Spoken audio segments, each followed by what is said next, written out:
नमस्ते, मैं हूं निशांत रोशन और आप देख रहे हैं पिक्सेल्स बाय निशांत। आज हम एक ऐसे व्यक्ति से मिलने आए हैं जिन्होंने यूपीएससी सफलतापूर्वक क्रैक करके देश की सेवा का एक महत्वपूर्ण रास्ता चुना। और सबसे खास बात, आज हम उनकी यूपीएससी जर्नी उन्हीं के मुंह से सुनने वाले हैं। कैसे शुरुआत हुई, किन चुनौतियों का सामना करना पड़ा और किस दृढ़ संकल्प ने उन्हें इस मुकाम तक पहुंचाया।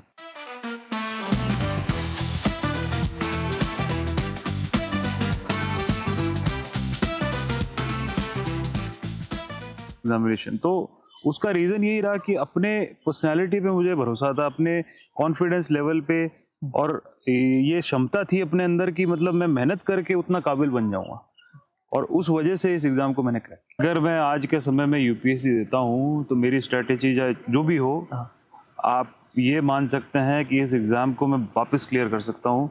क्यों? क्योंकि ऐसे बच्चे क्या करें जो मतलब कोचिंग अफोर्ड नहीं कर पाते, वो क्या करें? मतलब वो ऑनलाइन रिसोर्सेज पे ज़्यादा ध्यान दे या फिर सेल्फ स्टडी पे ज़्यादा ध्यान दे? देखो, मैं आपको जैसे बता चुका हूँ कि आज के समय के अंदर सर, जैसे आप भी एक पेरेंट्स हैं, तो यंग जनरेशन के पेरेंट्स को आप क्या बोलना चाहते हैं? कोई गाइडेंस देना चाहते हैं कि मतलब वो अपने बच्चे पे प्रेशर डालते हैं, जैसे आईएएस बने, आईपीएस बने, मेडिकल नीट क्लियर करे, जेईई क्लियर करे, तो इसके बारे में आप क्या कहना चाहते हैं? नहीं, मैं देखो आपको सिंपल कहना चाहता हूँ कि ये कोई ज्ञान नहीं है। अपने बच्चों को भी मैं हमेशा यही शिक्षा दूँगा कि आप अपनी पर्सनैलिटी मजबूत करो।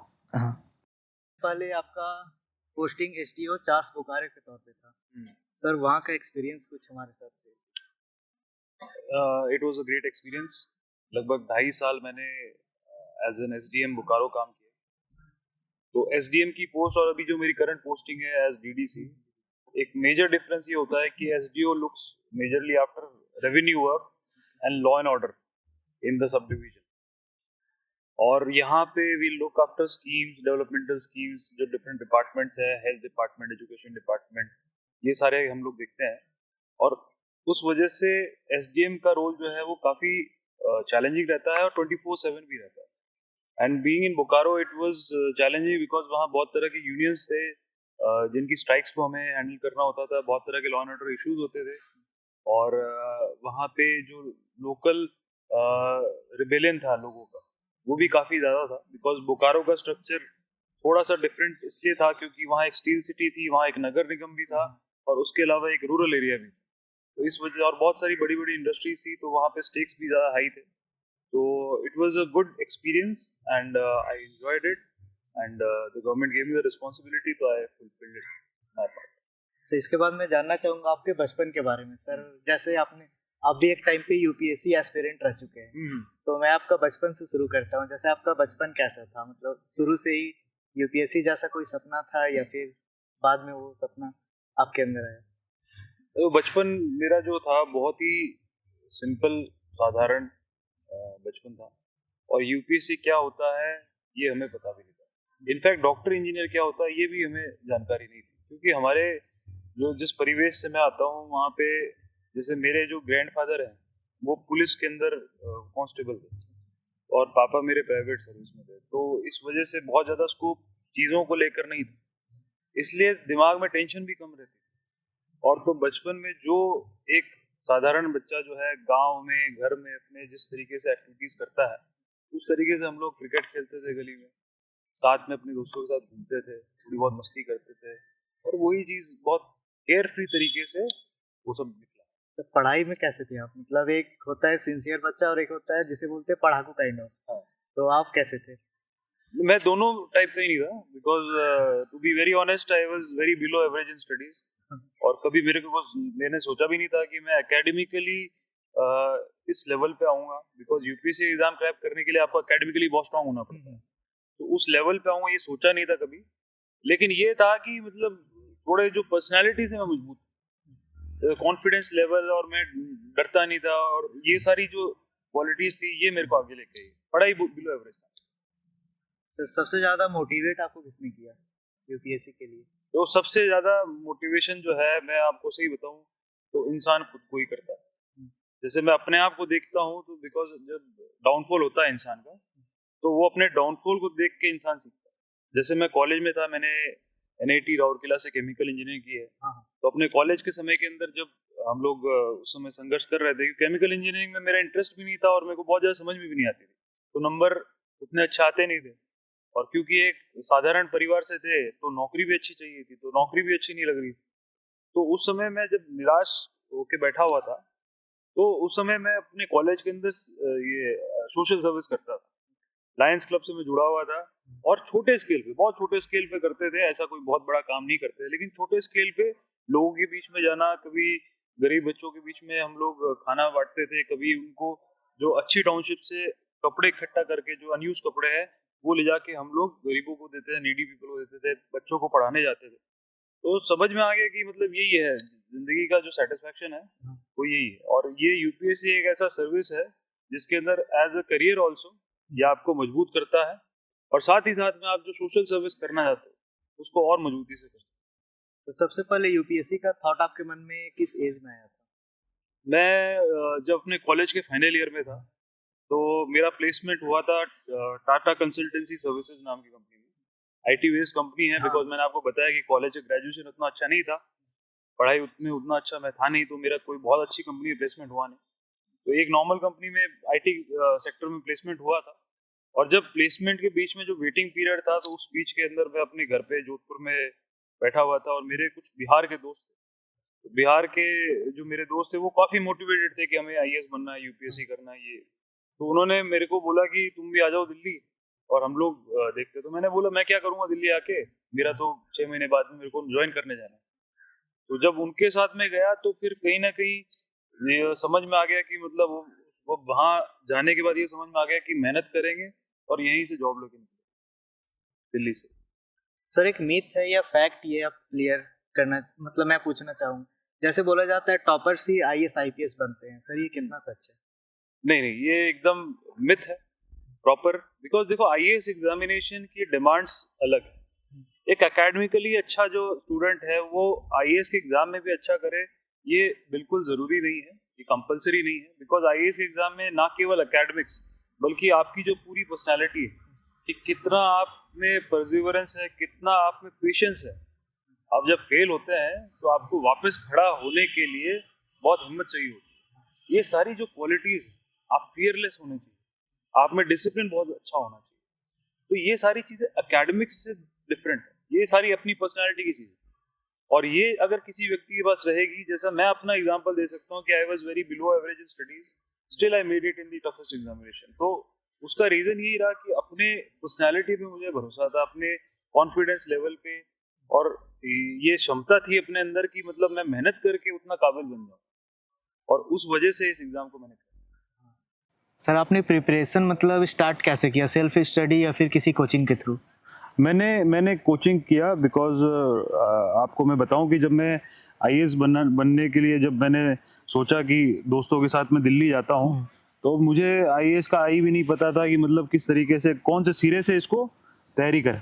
तो जब ये सारी जानकारी नहीं होती है तो इंसान कोचिंग की तरफ ही बढ़ता है। तो दिल्ली में मैंने कोचिंग ज्वाइन किया, और कोचिंग से ही आइडिया लगा एग्ज़ाम को कि एग्ज़ाम को किस तरीके से आपको अप्रोच करना है, पढ़ना क्या है, छोड़ना क्या है, और कितनी मेहनत किस डायरेक्शन में करनी है, ये मैंने कोचिंग से सीखी। बट अल्टीमेटली कोचिंग आपको रास्ता बता देगा, कुछ टीचर्स, अच्छे जो टीचर्स होते हैं वो आपको बता देंगे कैसे करना है, बट करना खुद ही को है। हाँ, करना बट खुद ही कोचिंग पड़ता है। लेने के बाद में सेल्फ स्टडी ही मैंने अगले 2 से 2.5 साल की, क्योंकि मेरा 3rd अटेम्प्ट में निकला है। तो कोचिंग इनिशियल आप 1 साल मान लें, उसके बाद में सेल्फ स्टडी ही की लगातार, और साथ में प्रैक्टिस में बहुत करता था, तो उस वजह से इस एग्जाम को क्लियर कर पाया। सर जैसे बच्चे अभी जो 12th पास करते हैं, उनका ड्रीम होता है कि वो यूपीएससी का प्रिपरेशन स्टार्ट करे, तो सही एज क्या है मतलब, या फिर 12th के बाद वो प्रिपरेशन स्टार्ट करे या ग्रेजुएशन पे फोकस करने के बाद?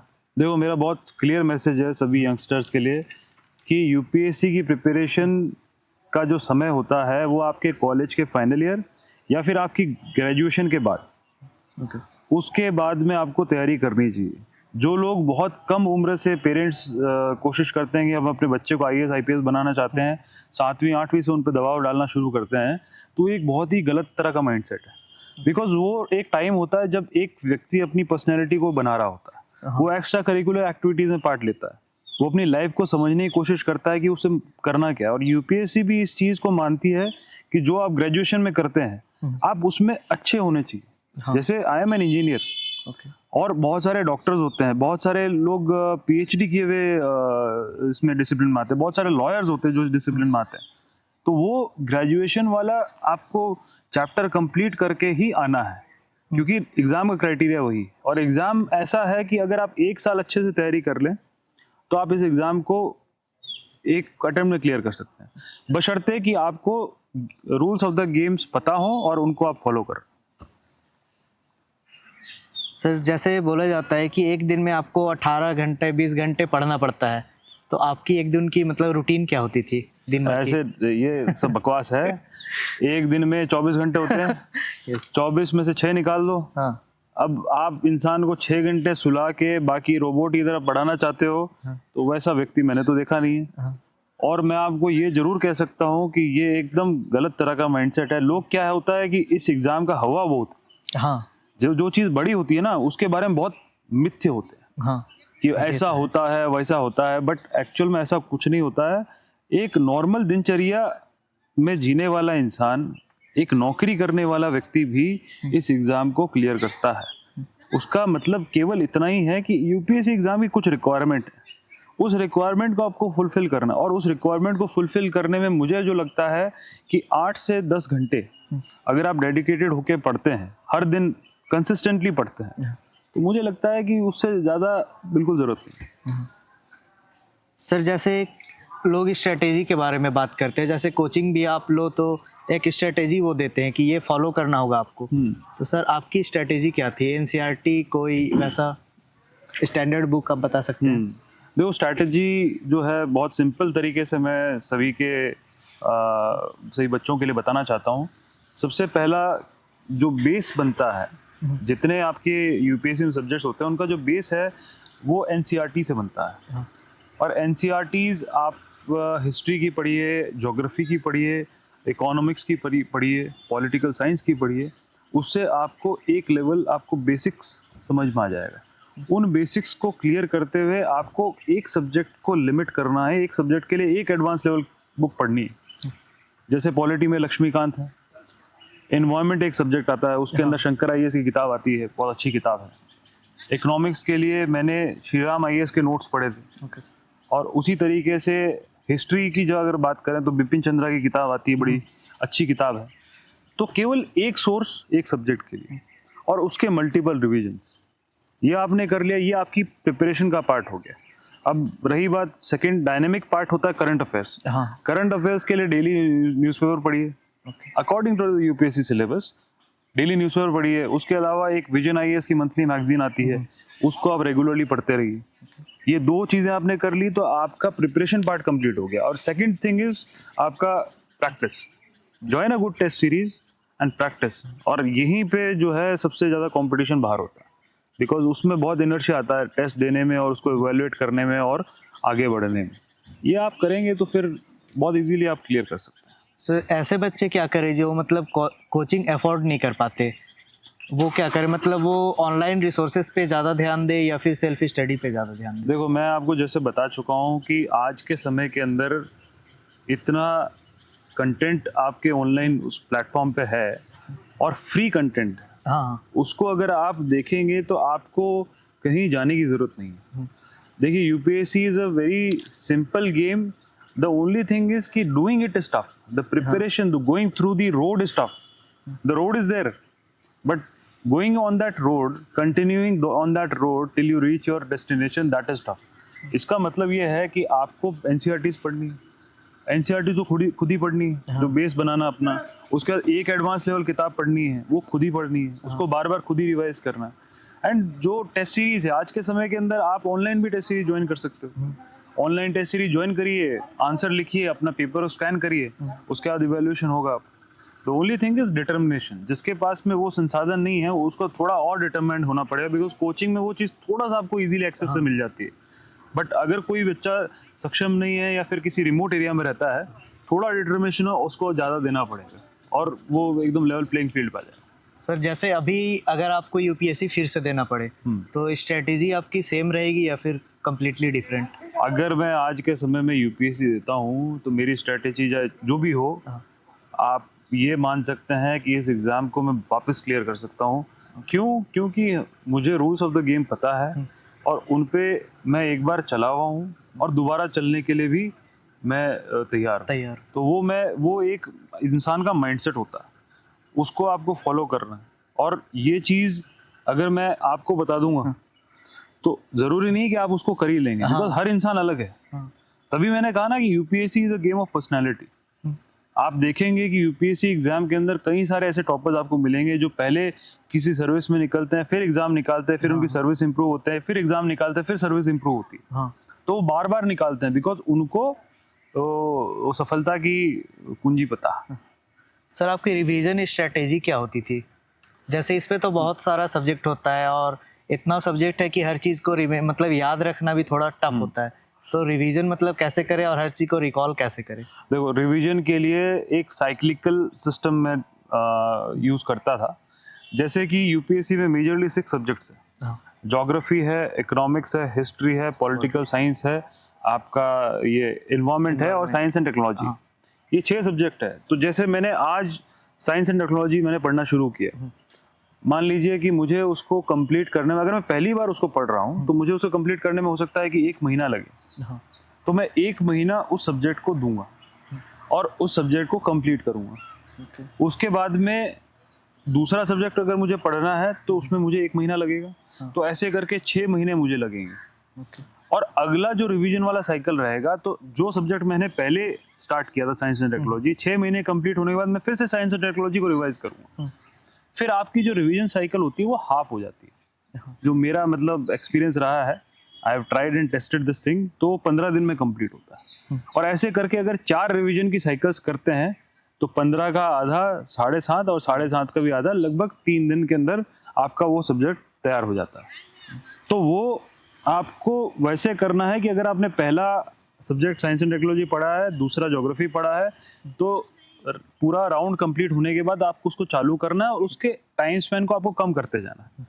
ऐसे करेंगे तो एग्जाम आते आते आप इस स्थिति में पहुंच जाएंगे कि 1 से 2 दिन के अंदर आप पूरा सब्जेक्ट रिवाइज कर सकते हैं, बिकॉज आपको पता है कि क्या पढ़ना है, क्या छोड़ना है, क्या चीज़ आपको ध्यान देनी है और क्या चीज़ आपको ऊपर से निकालना है।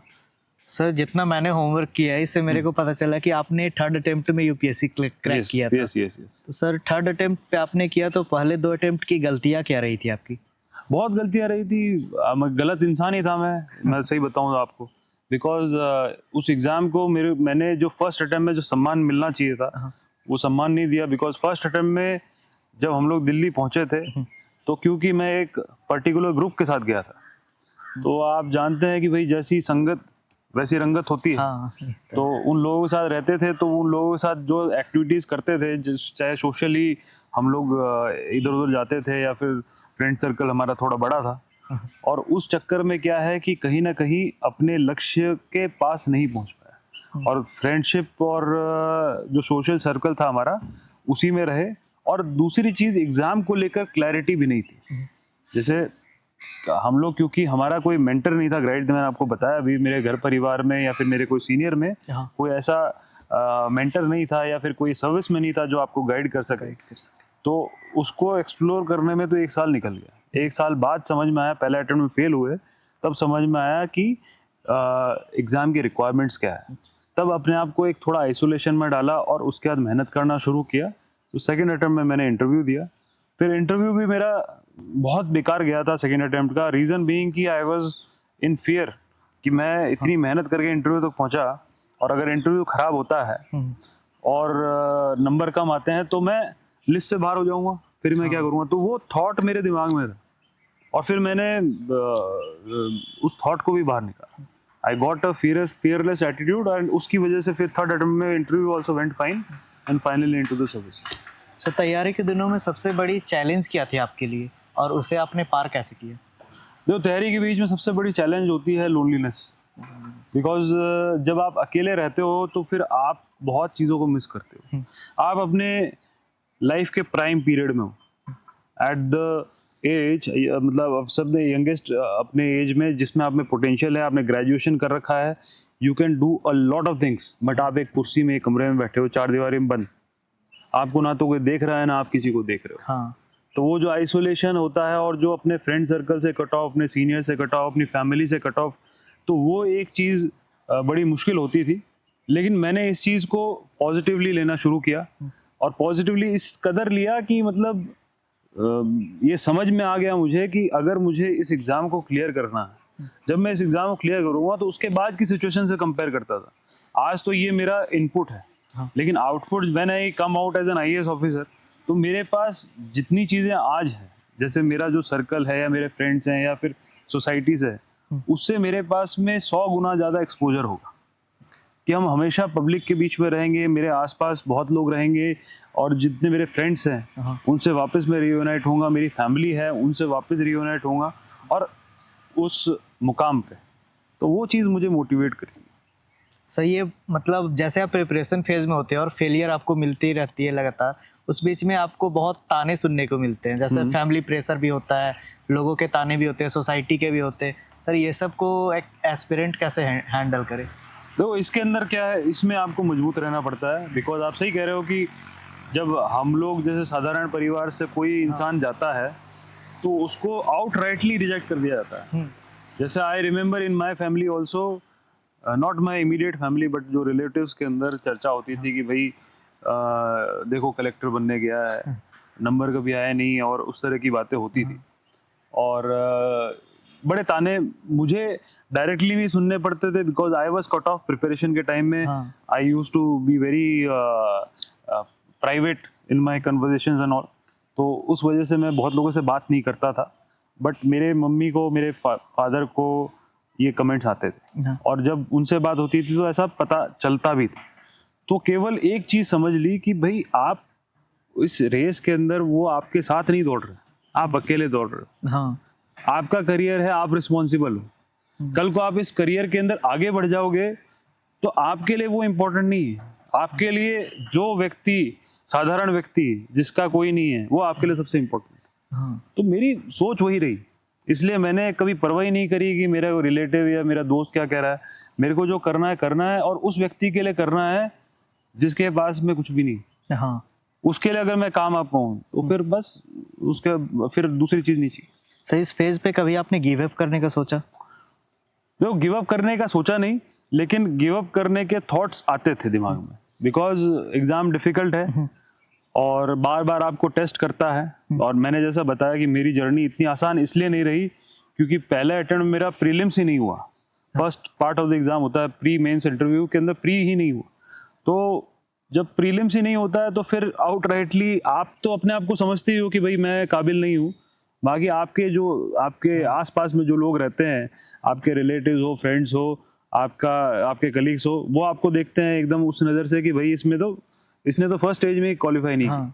तो उस पीरियड के अंदर अपने आप को बैक करना ज़रूरी होता है और उस समय लगता है कि यार कहीं मैं, मतलब हमेशा डाउट आता है कि यार कहीं मैंने गलत पंगा तो नहीं ले लिया है क्या, मतलब मैं एक छोटी चीज़ लेकर मैं कर लूँ। और मैं आपको बताऊँ उस चक्कर के अंदर जब मैं फर्स्ट अटेम्प्ट अपना दे रहा था तो मैंने साथ साथ में सभी जितने स्टेट के कॉम्पिटिटिव एग्जाम्स हैं या जो एसएससी का एग्ज़ाम है, चाहे बैंक पीओ एग्ज़ाम है, मैंने सारे फॉर्म भर दिए थे उसी चक्कर में। और आपको मैं बताऊं कि मेरा किसी एग्ज़ाम में सिलेक्शन भी नहीं हुआ क्योंकि मैं तैयारी तो फिर डिवाइडेड हो गई कि मैं आईएएस की तैयारी कर रहा था, तो मेरे को लगा आईएएस की तैयारी करूंगा तो छोटे वाले क्लियर हो जाएंगे, कोई भी एग्ज़ाम क्लियर नहीं हुआ। सही है। जैसे आपने बताया ये तो सारे स्टूडेंट, मतलब मोस्टली स्टूडेंट 70-80% करते ही है। जैसे यूपीएससी का प्रिपरेशन कर रहे हैं तो वो नीचे मतलब जो भी एग्जाम है वो सारा फॉर्म फिलअप करते हैं, तो ये सही है या गलत है? मतलब करना चाहिए या नहीं एस्पिरेंट को? देखो ये चीज़ है ना, सिर्फ सोच की चीज़ है।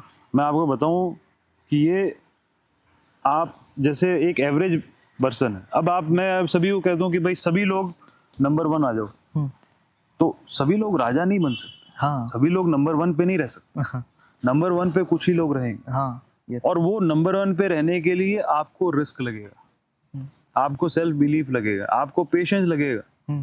आप देखेंगे आपके आगे से लोग नौकरी पाते रहेंगे, आप सोचोगे कि यार मैं क्या कर रहा हूँ, मैं तो और बड़े एग्जाम की तैयारी कर रहा हूँ, मेरा कुछ नहीं हो रहा, और ये स्टेट में निकल गया, कोई एसएससी में निकल गया, किसी का ऑडिटर में हो गया, किसी का पुलिस में हो गया। आप देखेंगे अपने आगे से, तो वो सारी चीजें सोच की। तो वो जब मैंने मीडियोकर सोच रखी तो ना तो मेरे रिजल्ट्स अच्छे रहे और ना ही मैं आईएएस के एग्ज़ाम जो मेरा प्राइमरी था वो अच्छा हो पाया। तो उस वजह से मैंने सिर्फ एक ही चीज़ सोची कि यार मैं बैठा एक जगह पे और मैंने ये सोचा कि भाई can I do this thing और नॉट। ये रिक्वायरमेंट्स है, क्योंकि एक साल तैयारी के बाद आपको पता चल जाता है कि भाई आपको मतलब देना क्या है, और आपने असेस कर लिया कि भाई ये एग्ज़ाम की रिक्वायरमेंट्स है और ये मेरे पास पोटेंशियल है, मैच कर लो। मैच हो रहा है तो फिर सिर्फ और सिर्फ मेहनत करने की ज़रूरत है। तो वो जब जी मैच हो गई तो उसके बाद बस मेहनत करी। सेकेंड अटेम्प्ट इंटरव्यू तो गया था, लेकिन ये पता था कि इंटरव्यू खराब हुआ इसलिए नहीं हुआ, मेंस में नंबर अच्छे थे। हाँ। और जब फिर थर्ड अटेम्प्ट में गया तो मेंस तो अच्छे से निकला ही, साथ साथ इंटरव्यू के अंदर भी जो मैंने पिछली बार गलती की थी उसको सुधारते हुए इंटरव्यू भी अच्छा किया। तो सोच बड़ी रखनी पड़ी। सर प्रीलिम्स को क्रैक करने की सबसे बड़ी रूल क्या है? जैसे प्रीलिम्स क्रैक करोगे उसके बाद ही आप मेंस पे जाओगे, इंटरव्यू पे जाओगे, तो सबसे पहला तो प्रीलिम्स ही है।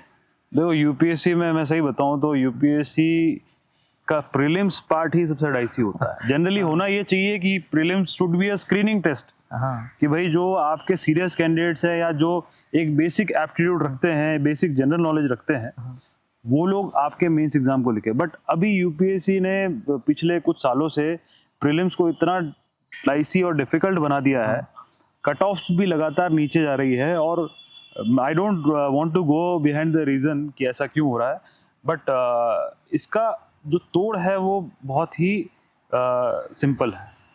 वो तोड़ ये है कि आप प्रीवियस ईयर पेपर के पैटर्न को, जो पिछले 5-7 साल जो लेटेस्ट पैटर्न है, उसको आप एनालाइज करो, लगातार उसको आप देखते रहो। तो आपको क्या है कि आपकी प्रिपरेशन उसी फ्रेमवर्क में होगी। सेकंड चीज, practice as much as you can. Prelims is all about practice. आप कितने नेगेटिव कर रहे हो, कितने पॉजिटिव कर रहे हो, आपका गेस वर्क कितना सही जा रहा है, आप ऑप्शंस को कैसे एलिमिनेट कर रहे हो, ये सारी चीजें जो है ये प्ले में आती है। तो ये एक बहुत ही टेक्निकल गेम है। अगर आप टेक्निकल माइंडसेट के साथ खेलेंगे तो आप, टफ पेपर होगा तो भी आप उसके अंदर अच्छा कर लेंगे। सो इस पे गेस वर्क और एलिमिनेशन का क्या वर्क होता है, मतलब उसे यूज कैसे करें?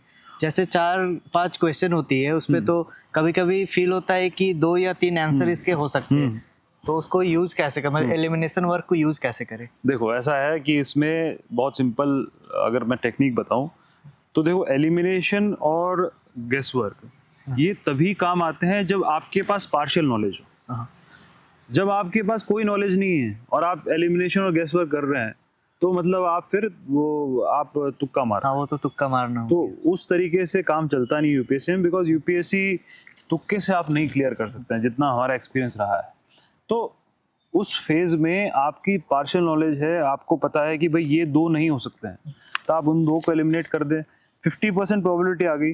अब आप 50% में आप अगर करेंगे, मतलब 50, अगर आपने 4 ऑप्शन है, 2 को एलिमिनेट कर दिया, 2 बचे हैं, हाँ। और दोनों में से एक आप मान लो कि उसको तुक्का भी मारते हैं उसके अंदर, तो आपका 50% प्रोबेबिलिटी हुई। बशर्ते आप एक क्वेश्चन अटेम्प्ट कर रहे हैं जिसमें चारों के आपको आंसर नहीं पता, चारों का नहीं पता क्या है, 25% है प्रोबेबिलिटी। हाँ। तो जब 50% होता है तो आप कर सकते हो। दैट ऑल्सो डिपेंड्स कि भाई आप जो 100 क्वेश्चन प्रीलिम्स में आते हैं उसमें आप कहाँ पे हो। अगर आप सेफ जोन में हो, कोई जरूरत नहीं है। अगर आपको लगता है कि आपको और करने की जरूरत है, थोड़ा रिस्क लेना पड़ेगा, तो रिस्क लेना भी पड़ता है। तो ये उस तरह की चीज है, और ये सारी चीजें तभी आती है जब आपके बेसिक्स क्लियर होते हैं।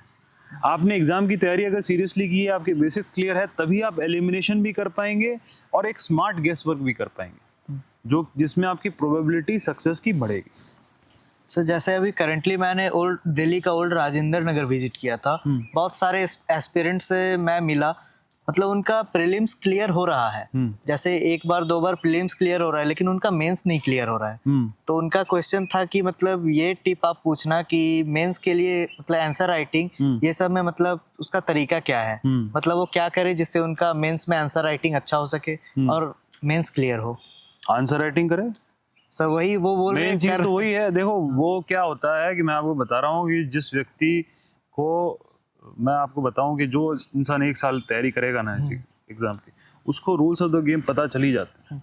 ना चाहते हुए वो राजेंद्र नगर की नगरी ऐसी है, वहाँ की माया ऐसी है ना, कि आपको रूल्स ऑफ द गेम तो वो सिखा देगा।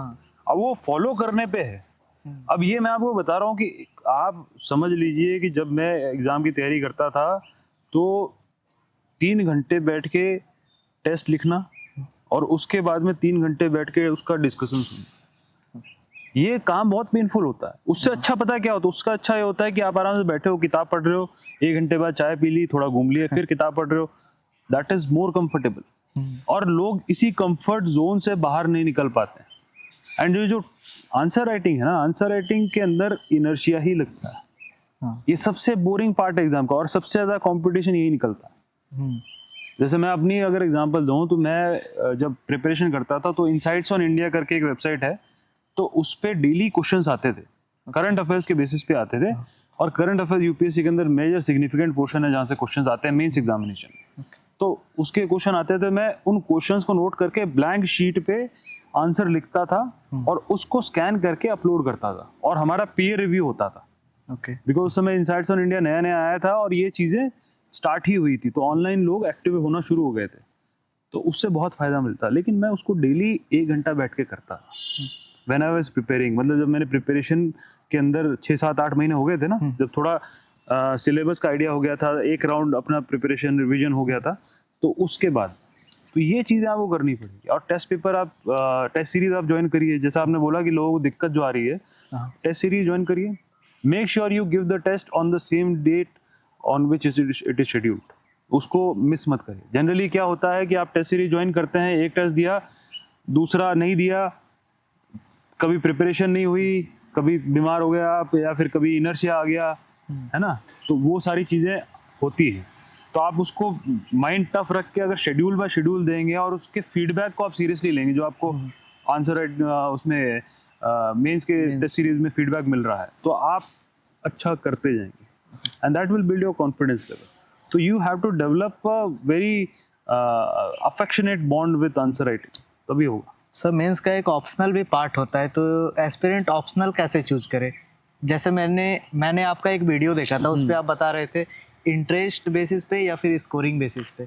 सर उस पे क्या बोलना चाहिए? देखो, मैं वही कह रहा हूँ कि मैं सिंपल चीज़ कहता हूँ कि देखो, केवल इंटरेस्ट भी काम नहीं आएगा कि भाई आपको किसी चीज़ में इंटरेस्ट है और आपका एप्टीट्यूड ही नहीं उस तरह का, तो फिर वो लेने का मतलब नहीं है।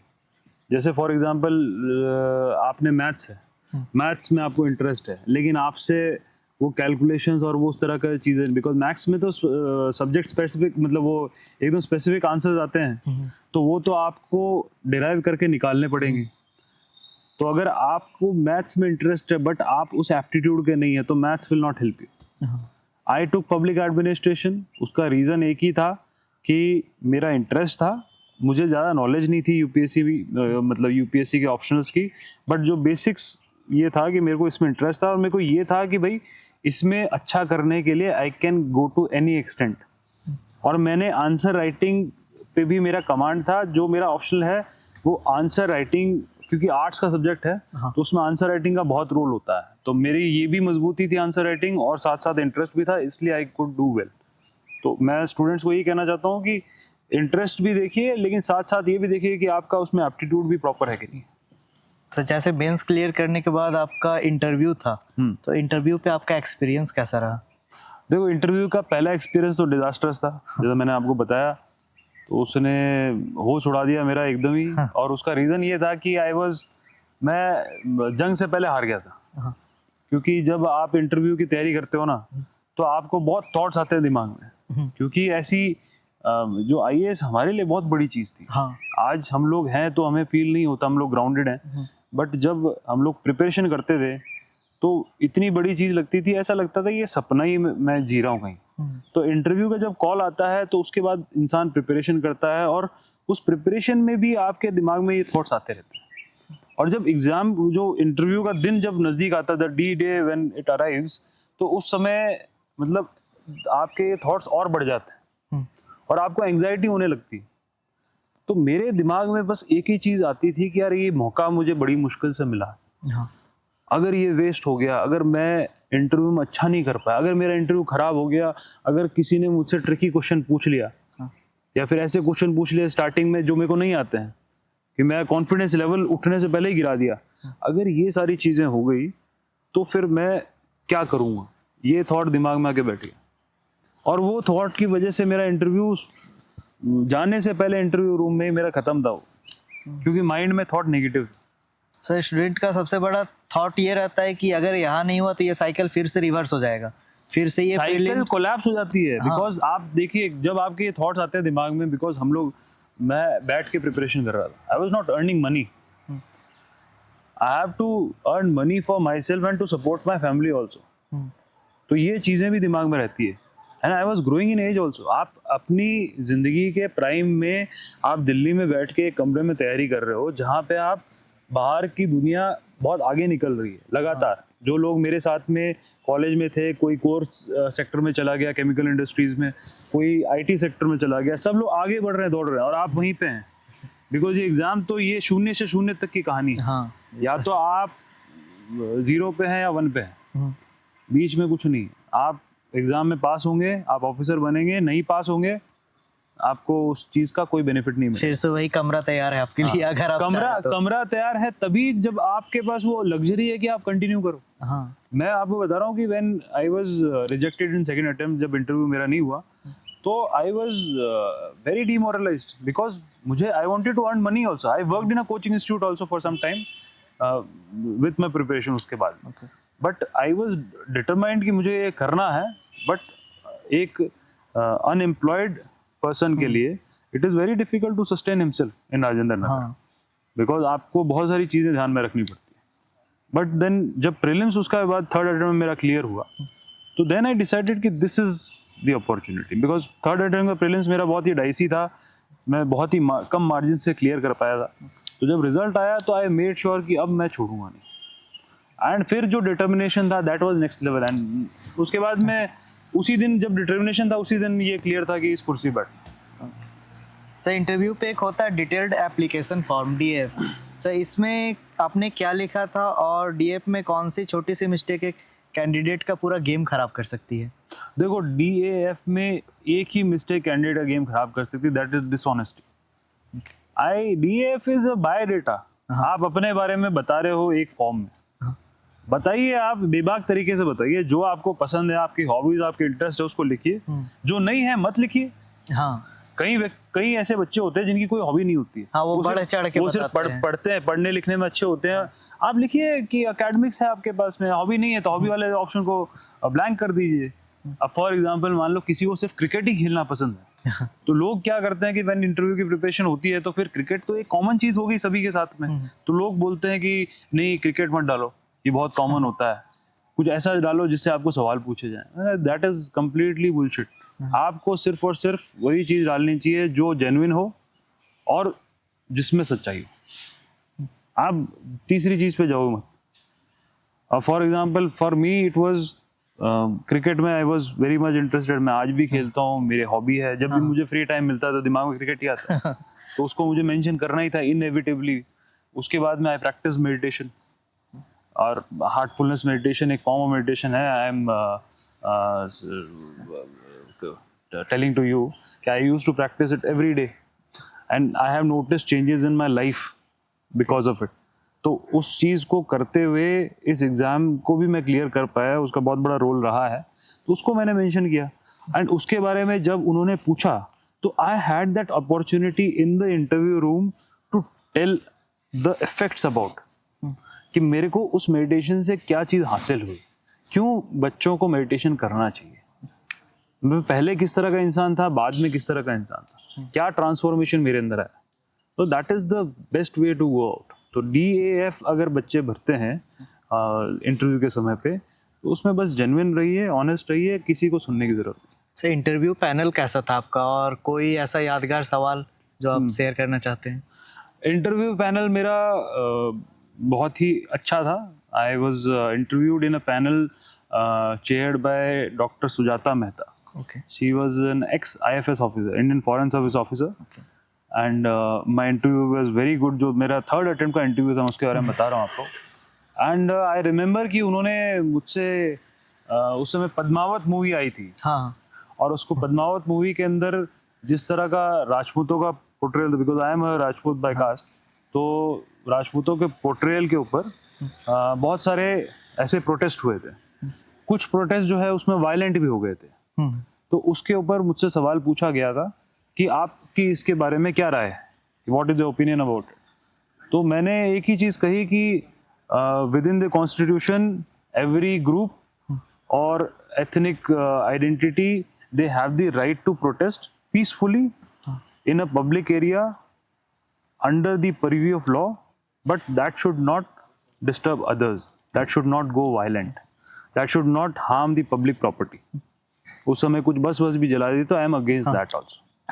वो चीज़ मैंने कहा था and it was very well appreciated by them. तो ये सवाल मुझे याद है उस इंटरव्यू से। सर आपकी ऑल इंडिया रैंक 72 थी। यस सर रिजल्ट क्लियर करने के बाद आपके घर का माहौल कैसा था, मतलब रिएक्शन क्या था फ्रेंड्स का, फैमिली का और सारे सोसाइटी का? reaction was that everybody was stunned because this has never happened before in life and might be कि अभी हमारी जनरेशन के अंदर it will never happen again. हाँ तो in my family it was a very big moment. Obviously everybody was speechless जब मैंने घर पे बताया भी, तो फिर people were like, वो उनको नींद भी नहीं आ रही थी, वो कुछ खा भी नहीं पा रहे, समझ ही नहीं आ रहा था कि मतलब क्या है। तो उस तरह की चीज़ है, बिकॉज जो चीज़ का जितना बड़ा हुआ होता है ना, उस चीज़ की लिए उतना इंसान क्रेजी होता है। हाँ और जब वो चीज़ मिल जाती है तो उसको वो डाइजेस्ट ही नहीं हो पाता, उसको रियलिटी में आने में 2-3 दिन लगता है। तो that happened with my family members. Sir आपने रिजल्ट देखा था तो पूरा दिन तो ठीक है, सारा कुछ जैसा रहा, celebration this that all everything, उसके बाद आपको रात में नींद आई थी या नहीं? नहीं, तो मेरे साथ उल्टा था। मेरा रिजल्ट आया था शाम में, हाँ। तो दिन नहीं था मेरे पास, रात थी। अच्छा और रात को नींद, जिस दिन रात में रिजल्ट आ रहा है तो उस दिन रात को वो रात सोने के लिए नहीं होती है। हाँ तो उसके अंदर आई मेड श्योर कि we celebrated. I was in Delhi at that time. मैंने अपने सभी फ्रेंड्स को बुलाया, we had a great night, वो जो रात थी। एंड वो रात आज भी मुझे याद है कि मेरे फ़ोन पे उस समय इतने फ़ोन आए थे कि मेरा फ़ोन हैंग होके ख़राब हो गया था। खराब हो गया था हैंग होके ख़राब हो गया था। मेरे पास उस समय MI का फ़ोन था और Xiaomi कंपनी है, MI का फ़ोन था, और वो मतलब घिसा पिटा सा ही चला रहा था मैं, लेकिन उस दिन फ़ोन उस पर आते जा रहे थे। तो वो फ़ोन उस पर इतने ज़्यादा फ़ोन आए और मैसेज आने लगे कि वो फ़ोन हैंग हो गया और वो उसने रिस्पॉन्ड करना बंद कर दिया। एंड मुझे याद है कि नेक्स्ट डे व्हेन आई वो, बिकॉज नेक्स्ट डे हम लोग, बिकॉज सुबह तक हम लोग जगे हुए थे, लेट मॉर्निंग तक, 9-10 बजे तक, 9-10 बजे सोए थे, तो शाम में उठे तो मेरे घर वालों को टेंशन हो गई, भाई ये फ़ोन क्यों नहीं उठा रहा, क्या हो गया। तो फिर मेरे दोस्तों को फ़ोन किया, मेरे दोस्त मेरे घर पे आए, उन्होंने बोला कि भाई घर पे बात कर लेते, इससे बात नहीं हो पा रही है। तो उस तरह की चीज़ थी। सर इसके बाद आपका ट्रेनिंग, मतलब लवासना में आपकी ट्रेनिंग हुई, तो ट्रेनिंग एक्सपीरियंस कैसा रहा आपका? Training experience was a life time experience. मतलब अगर मुझे ज़िंदगी में दोबारा मौका मिले तो मैं उस ट्रेनिंग में बार बार जाना चाहूँगा। मतलब आप फिर से पार्ट लेना चाहोगे? फिर से हर साल हर बार लगातार, because that was a time, because आप 180 लोग, हमारे बैच में 180 लोग हैं, 180 लोग एक जगह पे यूनाइट होते हैं, और इतनी डाइवर्स कंट्री के इतने डाइवर्स पार्ट से इतने डाइवर्स लोग एक साथ आते हैं, और उसमें आपकी जो फ्रेंडशिप्स होती है और जिस तरह की एक्टिविटीज़ आप लोग करते हैं, that is amazing, that is an experience. मतलब वो आपको पैसे दे के भी आप कहीं से नहीं ले सकते हैं, चाहे आप कितने भी अमीर हो। तो वो चीज़ मैं हमेशा मिस करता हूँ। And training is also a part of knowing fellow officers, knowing your batchmates, developing good friendships, developing good bonds in the academy, और वो चीज़ मैंने की, and that is why it was मतलब a very cherished memory of mine. Sir IAS training में एक most fascinating part होता है भारत दर्शन का, इसके बारे में कुछ बताना चाहेंगे आप? Bharat Darshan was also amazing. It was a journey worth remembering every time. मैं जब भी कभी बैठता हूँ तो मैं याद करता हूँ, और that is also one part of my training which मैं चाहता हूँ कि annually मेरा भारत दर्शन कुछ ना कुछ चलता रहे, because that is also 18 group of people. हम ही officers ही थे, trainees थे, and हम 18 एक साथ में हर जगह घूमते थे साथ में। तो उससे क्या होता है, आप चाहे कितनी भी डाइवर्स ग्रुप्स हो, आप 18 लोगों को एक साथ रहना है, बिकॉज आपकी कभी सिचुएशन अच्छी भी होंगी तो आप साथ में चिल कर रहे हैं, और उसके बाद कभी सिचुएशन ऐसी आएगी जिसमें आपको थोड़ा बहुत मैनेजमेंट भी करना पड़ेगा, कभी कभार थोड़ा पैनिक भी होगा, कुछ इश्यूज भी होंगे, तो उसको मिल के सॉर्ट आउट करना होता है। एंड हम लोग, सबसे बेस्ट पार्ट ये होती थी कि we were together in everything.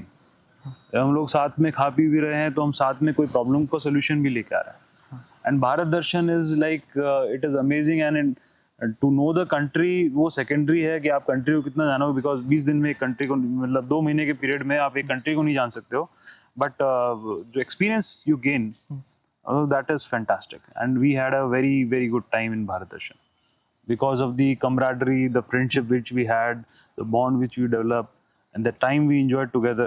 That is the best part. Sir training के बाद आपकी पहली पोस्टिंग हुई तो उसमें ग्राउंड रियलिटी वर्सेस इमेजिनेशन क्या था? एक होता है हम पहले से कुछ सोच के रखते हैं और इमेजिने मतलब इन रियलिटी वो होता कुछ और ही है। सर ये क्या था? उसमें भी जमीन आसमान का फर्क है। हम जो सोच के रखते हैं वो आसमान है और जो हमारे साथ होता है वो जमीन है। तो जब बोकारो में मेरा पहली पोस्टिंग एसडीएम के तौर पे हुई थी, उससे भी पहले अगर मैं बताऊं तो प्रोबेशन में जब मैं था, पहला 1 साल डिस्ट्रिक्ट ट्रेनिंग होती है, वो मेरी पलामू में हुई थी 1 साल।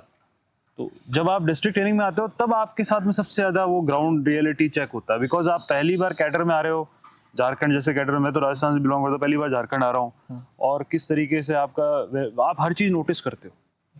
तो मेरे को याद है कि उस समय जब मैं अकेडमी से आया था तो कोविड चल रहा था उस समय। हाँ हाँ तो कोविड के समय के अंदर हम लोग बाय रोड आए थे दिल्ली से, ओके क्योंकि सब जगह फ्लाइट्स वगैरह में रिस्ट्रिक्शन हो गई थी और ट्रेन्स वगैरह में भी बहुत इश्यूज हो गए थे। तो हम लोग बाय रोड आए थे, हमारे जो झारखंड के बैचमेट्स से साथ में। हाँ एंड मुझे याद है कि सोनभद्र से जब मैं गढ़वा, जो झारखंड का बॉर्डर है गढ़वा जिले में, गढ़वा जिले। वहाँ पे जब मैं एंटर कर रहा था तो वहाँ पे गाड़ी मेरी मुझे रिसीव करने आई और मेरा जो पीएसओ था उसने मेरे को सैल्यूट किया। तो मैंने मतलब लाइफ में वो चीज़ कभी देखी नहीं, तो फर्स्ट टाइम वो था। तो that is a memory which I can share. And उसके बाद में हर एक चीज़ आपको समझ में आती है कि जब आप डिस्ट्रिक्ट में रहते हैं तो आपको ये देखना होता है कि भाई हर एक व्यक्ति जो है उसकी अपनी इम्पोर्टेंस है। जैसे मैं सर्किट हाउस में रहता था तो सर्किट हाउस के जो केयरटेकर था उसकी अपनी इम्पोर्टेंस है। मेरे जो ड्राइवर बॉडीगार्ड हैं वो उस डिस्ट्रिक्ट में रहते हैं, तो मुझे कुछ पूछना होता था डिस्ट्रिक्ट के बारे में तो वो मुझे बताते थे। मुझे पूछना होता था कि भाई ये प्रॉब्लम उन सीनियर के समय में थी तो उन्होंने कैसे किया था, तो ड्राइवर बॉडीगार्ड मुझे बताता। तो every person is a resource around you, उसको आपको यूटिलाइज करना है। तो आप डिस्ट्रिक्ट में आओगे तभी आपको वो चीज़ें पता चलती है। सो उस बीच में सबसे चैलेंजिंग काम कौन सा रहा था आपका?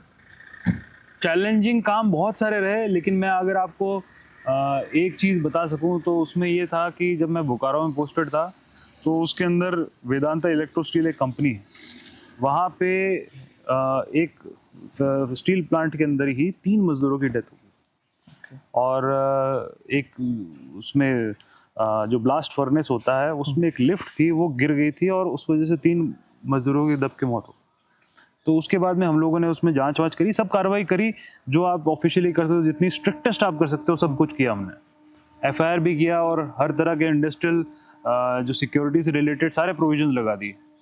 लेकिन क्योंकि वहाँ पे लोकल्स ने रिवोल्ट किया और सब लोगों ने वहाँ पे गेट को बंद कर दिया, और गेट बंद करने की वजह से वेदांता के जो एम्प्लॉयज़ थे, उस स्टील प्लांट के जो एम्प्लॉयज़ थे, वो भी वहाँ स्टक रहे, and that too for 48 hours.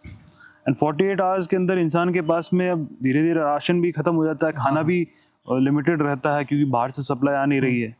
उसके बाद में आपकी जो फैमिलीज होती है बाकी लोगों की, दैट इज़ ऑल्सो डिस्टर्ब कि भाई जो व्यक्ति 2 दिन पहले गया था घर से वो 2 दिन तक आया नहीं। बाहर में लोगों के अंदर एंगर है बिकॉज 3 लोगों की जान जा चुकी है, तो वो अगर कुछ अटैक करें तो भी कुछ भी हो सकता है। तो मुझे याद है कि वो 2 दिन जो थे वो बहुत डिफ़िकल्ट थे, एंड उसमें हम लोगों ने हर तरह की तैयारी की थी कि हम लोगों ने स्टेट से डिप्लॉयमेंट भी मंगाया था, हैवी पुलिस डिप्लॉयमेंट किया था, बहुत सारी स्ट्रैटेजीज बनाई थी, मल्टीपल राउंड ऑफ टॉक्स किए थे। लेकिन जो अल्टीमेट स्ट्रैटेजी जो काम आई कि भाई हम लोगों ने उनसे बातचीत करके ही इसका वो निकाला। हम लोगों ने ये इंश्योर करा कि हम जिससे बातचीत कर रहे हैं वो हमारे साथ वहीं पे बैठा रहे। हाँ हम थकेंगे वो थकेंगे, और जब दोनों पार्टीज थकती है तो रिजल्ट आता है। हाँ सर, लोग आईएएस से एक सुपर ह्यूमन एक्सपेक्टेशन रखते हैं, इस अनरियलिस्टिक बर्डन को आप कैसे मतलब हैंडल करते हैं? देखो वही बात है, देखो this unrealistic burden is for unrealistic people. आप सिंपल सी चीज़ है कि जो व्यक्ति ये चीज़ समझ पाएगा कि because I am also very, मतलब मैं एक इंसान ही हूँ, ultimately I am a individual. IAS is my service, yes DDC Lohardaga is my post, I am into that. But अगर आप उस चीज़ को हटा दो तो I am also a person, I have a personality. मैं लोगों से किस तरह बात करता हूँ, मैं क्या चीज़ खाता हूँ, क्या चीज़ पीता हूँ, किस तरीके से लोगों से इंटरेक्ट करता हूँ, किस तरीके से अपनी हॉबीज़ को परस्यू करता हूँ, that is the me individual. तो वो चीज़ अनरियलिस्टिक ही होती है और वो अनरियलिस्टिक लोग ही रखते हैं उसको। और हाँ, जो हमारी चेयर के अंदर पोटेंशियल है, जो जेन्युइन काम है, जो बाय द रूल होने लायक है, वो होगा। हाँ that is the realistic expectation. वो चीज़ हमेशा मैं सही मानता हूँ। सर, एक ऑफिसर के तौर पे आपकी डेली रूटीन क्या होती है? Daily routine is very simple. I wake up early in the morning. I do my meditation to just get my day straight right. And meditation करने के बाद में I plan my day. Basic planning जो होती है कि भाई मैं अपना शेड्यूल देख लेता हूँ फ़ोन पे कि मेरा कितने बजे मीटिंग है, या फिर आज मेरा क्या शेड्यूल है, मुझे कहीं अगर फील्ड विजिट पे जाना है तो कहाँ जाना है। तो मैंने एक शेड्यूल बना भी रखा है, मैं उस चीज़ को हमेशा चेक करता हूँ एंड उसके अकॉर्डिंगली मैं plan my day. Generally, I keep one workout activity or any sports activity either in the morning or in the evening. So that is flexible. Mostly in the morning, but कभी अगर morning में समय नहीं होता तो evening में I do compensate. तो उसको करता हूँ. उसके बाद शाम के अंदर फ्री होने के बाद में I like to watch some good series और सम गुड मूवी, है ना. एंड अगर कोई स्पोर्ट्स का टूर्नामेंट चल रहा है, कोई मैच वैच है, मैं वो भी देखता हूँ. तो मैं वो रिलैक्स टाइप का रहता है, but I am more of a social butterfly. So I मतलब like to chit chat, and अगर मेरे फ्रेंड्स वगैरह यहाँ पे हैं तो I just hang out with them. Sir, जैसे मैंने अभी तक देखा है कि आप पावर आने के बाद भी बहुत ग्राउंडेड इंसान हो, तो मतलब इसका पावर के बाद भी इतना ग्राउंडेड होने का फॉर्मूला क्या है आपका? देखो, फॉर्मूला नहीं है और उसकी सबसे बड़ी रीज़न ये है कि क्लैरिटी है. क्लैरिटी इसलिए है क्योंकि आज मैं आपको बता रहा हूँ कि हमारी सर्विस के अंदर भी आपके बहुत सारे फेजेस आते हैं. आज आप जिस पोस्ट में हो, ये सिग्निफिकेंट पोस्ट है, पावरफुल पोस्ट है. कल को आप ऐसी पोस्ट में आ सकते हैं जिसका सिग्निफिकेंस बहुत कम है. आईएएस में तो आप डिस्ट्रिक्ट में बहुत सारी पोस्ट होती है, उसके अलावा सेक्रेटेरिएट में बहुत सारी पोस्ट होती है, कहीं भी रह सकते हैं. तो जब आपके ट्रांसफर्स होते हैं और आप एक सिग्निफिकेंट पोस्ट से इनसिग्निफिकेंट पोस्ट में जाते हैं, तो आप सडनली अपने आप को लो फील करने लगते हैं. तो जितना पर्सन ग्राउंडेड रहेगा उतना उसको उस चीज़ का इफेक्ट नहीं होता. एंड ये चीज़ जो लोग फॉलो करते हैं उनको पोस्टिंग से मतलब नहीं है. वो जहाँ पे भी रहेंगे उनकी एक इंडिविजुअल आइडेंटिटी है, उसके हिसाब से रहेंगे. एंड मेरा भी यही है कि मैं जहाँ भी रहता हूँ, मैं रुतबे से रहता हूँ, अपने हिसाब से रहता हूँ. अपने मेरा एक सिस्टम है, उसके हिसाब से चीज़ें करूँगा. आज यहाँ पे हैं, कल को सरकार दूसरी अपॉर्चुनिटी देगी, उधर करेंगे. और मेरे हिसाब से जो इनसिग्निफिकेंट डिपार्टमेंट है या जहाँ पे कम काम भी होता है, वहाँ भी बहुत स्कोप होता है. बिकॉज वहाँ पे वैसे लोग जा ही नहीं पाते जो मोटिवेटेड हैं. तो हम कभी जाएंगे उन जगहों पे, तो उन जगहों पे भी हम लोग काम करेंगे. तो वो इंसान को हमेशा ग्राउंडेड ही रहना चाहिए. सो ये मेरी सोच. प्रेशर आप कैसे हैंडल करते हैं? जैसे पॉलिटिकल प्रेशर, पब्लिक प्रेशर, जैसे मूवी में देखते आए हैं, मूवी वेब सीरीज जैसे में देखते, जैसे एक आईएएस आईपीएस ऑफिसर के ऊपर मतलब बहुत दबाव होता है पॉलिटिकली, तो इस चीज़ को कैसे हैंडल करते हैं? देखो, उसके लिए सबसे इम्पोर्टेंट है कि पहली चीज़ तो ये है कि दबाव भी इंसान देख के डालता है कोई. हाँ. फॉर एग्जाम्पल, मैंने आपको बताया मैं दबंगई से काम करता हूँ. तो जब मैं दबंगई से काम करता हूँ, I work with iron fist, तो ऑटोमेटिकली मेरे साथ ये चीज़ें कम होती है. हाँ. मुझे कोई बहुत ज़्यादा अननेसेसरी पैरवी और वो सब नहीं करता है. हाँ. बिकॉज लोगों को एक इमेज बाहर है कि भाई साहब अपने हिसाब से काम करते हैं, जो नियम होगा उसके हिसाब से करेंगे. उसके बाद भी अगर कोई आता है तो फिर आई हैव दिस पॉलिसी, मैं हमेशा उनसे पोलाइटली बात करता हूँ. ये कोशिश करता हूँ कि उनको मैं समझा दूँ कि ये काम मैं नहीं कर सकता, बिकॉज ये लीगल नहीं है या फिर ये प्रोविजन अलाउ नहीं कर रहा है. हाँ. और हाँ, अगर कोई काम अलाउ करता है तो मैं उसको करता भी हूँ, मजबूती से करता हूँ. अगर कोई ज़रूरतमंद है, उसकी मदद करनी, उसके लिए कोई मेरे को नेता पैरवी कर रहा है, मैं करूँ. लेकिन वो अगर इलीगल है, किसी को फ़ायदा पहुँचाने के लिए या फिर किसी को कुछ करने के लिए इलीगल है, तो मैं नहीं करूँगा. तो वो चीज़ क्लियर है. और उसको बोलने का तरीका जो है वो दैट इज़ पोलाइट. तो वो चीज़ आपको सर्विस में आपके रिलेशंस भी ख़राब नहीं करती है और आपको बहुत ऊपर लेके जाती है. बिकॉज किसी को भी आप अगर ये समझाने की कोशिश करो कि सर ये इन प्रोविजंस के तहत नहीं हो सकता, तो कोई भी व्यक्ति समझेगा ना कि भाई कोई अधिकारी है, वो अपनी नौकरी क्यों फंसाएगा. हाँ. क्यों गलत काम करेगा, क्यों कल को कोर्ट में खड़ा करके जवाब देगा. तो वो चीज़ समझानी चाहिए. तो ये समझाने से काम होता. सर, सिस्टम में सबसे ज़्यादा डेंजरस क्या है? इग्नोरेंस, ईगो या मतलब पॉलिटिक्स? देखिए, सबसे डेंजरस तो ईगो है. ईगो इंसान को क्या है कि एक फॉल्स टाइप ऑफ आपकी पर्सनालिटी बन जाती है, आपकी फॉल्स एक्सपेक्टेशंस होती है और आप उसी हिसाब से उसी जोन में रहते हैं. और वो जोन जब वो बबल बर्स्ट होता है तो इंसान धड़ाम से नीचे गिरता है. तो ईगो मेरे को ऐसा लगता है कि वो एक ऐसी चीज़ है जो एक आईएएस ऑफिसर को, किसी भी सिविल सर्वेंट को ईगो को हमेशा असाइड रखना चाहिए। और क्योंकि आप एक ऐसी सर्विस में आए हैं जहाँ पे आपका काम ही ग्राउंड लेवल का है। जो समृद्ध होगा वो अपना काम करवा लेगा, हाँ, ये तो लेकिन जो समृद्ध नहीं है, जो नीडी है, वो बेचारा आपके ऑफिस के चक्कर लगाएगा। आपको उसी के लिए काम करना है। और आप उससे एम्पैथाइज कब करोगे? जब आप उसके लेवल पे बैठ के सोच सको। आप खुद ग्राउंडेड होगा तभी तो समझ पाओगे भाई उसको क्या दिक्कत हो रही है, उसके घर में खाना है कि नहीं, हाँ। उसके पास पैसा है कि नहीं, उसको इलाज कराने, बीमारी इलाज कराने के लिए उसके पास में संसाधन है कि नहीं। तो जब आप ये चीज़ें फील करोगे तभी आप काम कर पाओगे। इसलिए ईगो को सेट असाइड करना चाहिए। सर, मैं एस्पिरेंट्स के लिए और कुछ एक दो सवाल पूछना चाहता हूँ। जैसे एक एस्पिरेंट सबसे ज़्यादा मतलब किस चीज़ को अवॉइड करना चाहिए यूपीएससी प्रिपरेशन के दौरान? देखो, एस्पिरेंट्स को सबसे ज़्यादा जो है एक चीज़ अवॉइड करनी चाहिए, वो है लोगों की गॉसिप। जो लोग आपके बारे में जो चर्चा कर रहे हैं, और ये सबसे इम्पोर्टेंट एस्पेक्ट होता है, बिकॉज ये चीज़ बहुत लोग माइंड कर लेते हैं। जैसे अगर आपकी फैमिली भी आपको कोई ताने दे रहा है, आपके रिलेटिव आपको कोई ताने दे रहा है, या फिर आपका कोई दोस्त है आपको पीछे खींच रहा है, उस चीज़ को आपको इग्नोर करना आना चाहिए, उस चीज़ को आपको मैनेज करना आना चाहिए।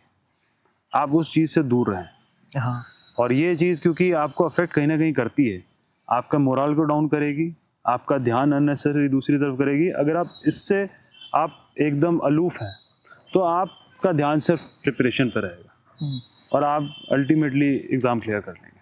सर, हर कोई तो आईएएस आईपीएस बन नहीं सकता, तो यूथ को आप क्या गाइडेंस देना चाहते हैं? देखो, मैं यूथ को यही कहना चाहता हूँ कि सही बात कही, हर कोई आईएएस आईपीएस नहीं बन सकता, और हर किसी को आईएएस आईपीएस बनने की ज़रूरत भी नहीं है। जिसके अंदर कैलिबर है और जिसके अंदर पोटेंशियल है वो हर साल बन रहा है। लेकिन मैं ये कहना चाहता हूँ कि यूथ को सबसे ज़्यादा अपने इंटरेस्ट्स और हॉबीज़ को फॉलो करना चाहिए, परस्यू करना चाहिए, और करियर के वेरियस एस्पेक्ट्स वो मतलब उसको एक्सप्लोर करना चाहिए।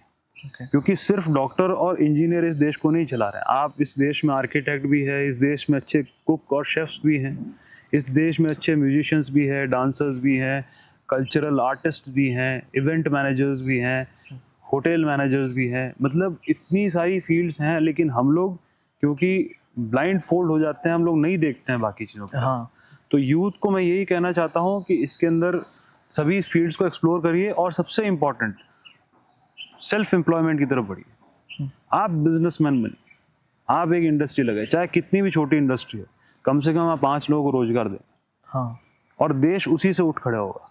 आज के समय में झारखंड को मैं बताता हूँ, मेरे को यहाँ पे 6 साल हो गए काम करते हुए, हमारा सारा लेबर उठ के गुजरात महाराष्ट्र जाता है। हाँ, यहाँ इंडस्ट्री हो, भले स्मॉल स्केल हो, यहीं रहेगा, बिजनेस करेगा, 4 और लोगों को एम्प्लॉय करेगा। छोटी सी 5 लोगों की फर्म चलेगी, कोई दिक्कत नहीं है, लेकिन वो सस्टेन होगी तो यहाँ की इकोनॉमी को बूस्ट मिलेगा, जैसा आज के समय गुजरात महाराष्ट्र है।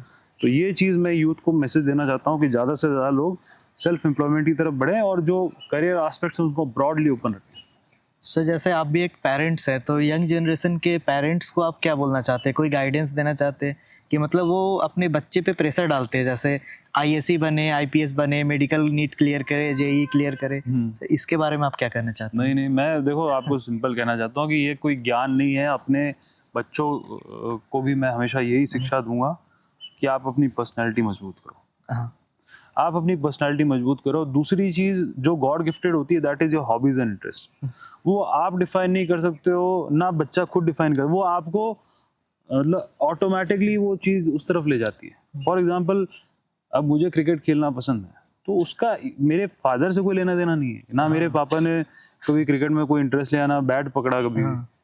लेकिन वो चीज़ मेरे अंदर थी, और वो चीज़ हॉबीज़ और इंटरेस्ट के लिए बच्चों को खुला रखना चाहिए।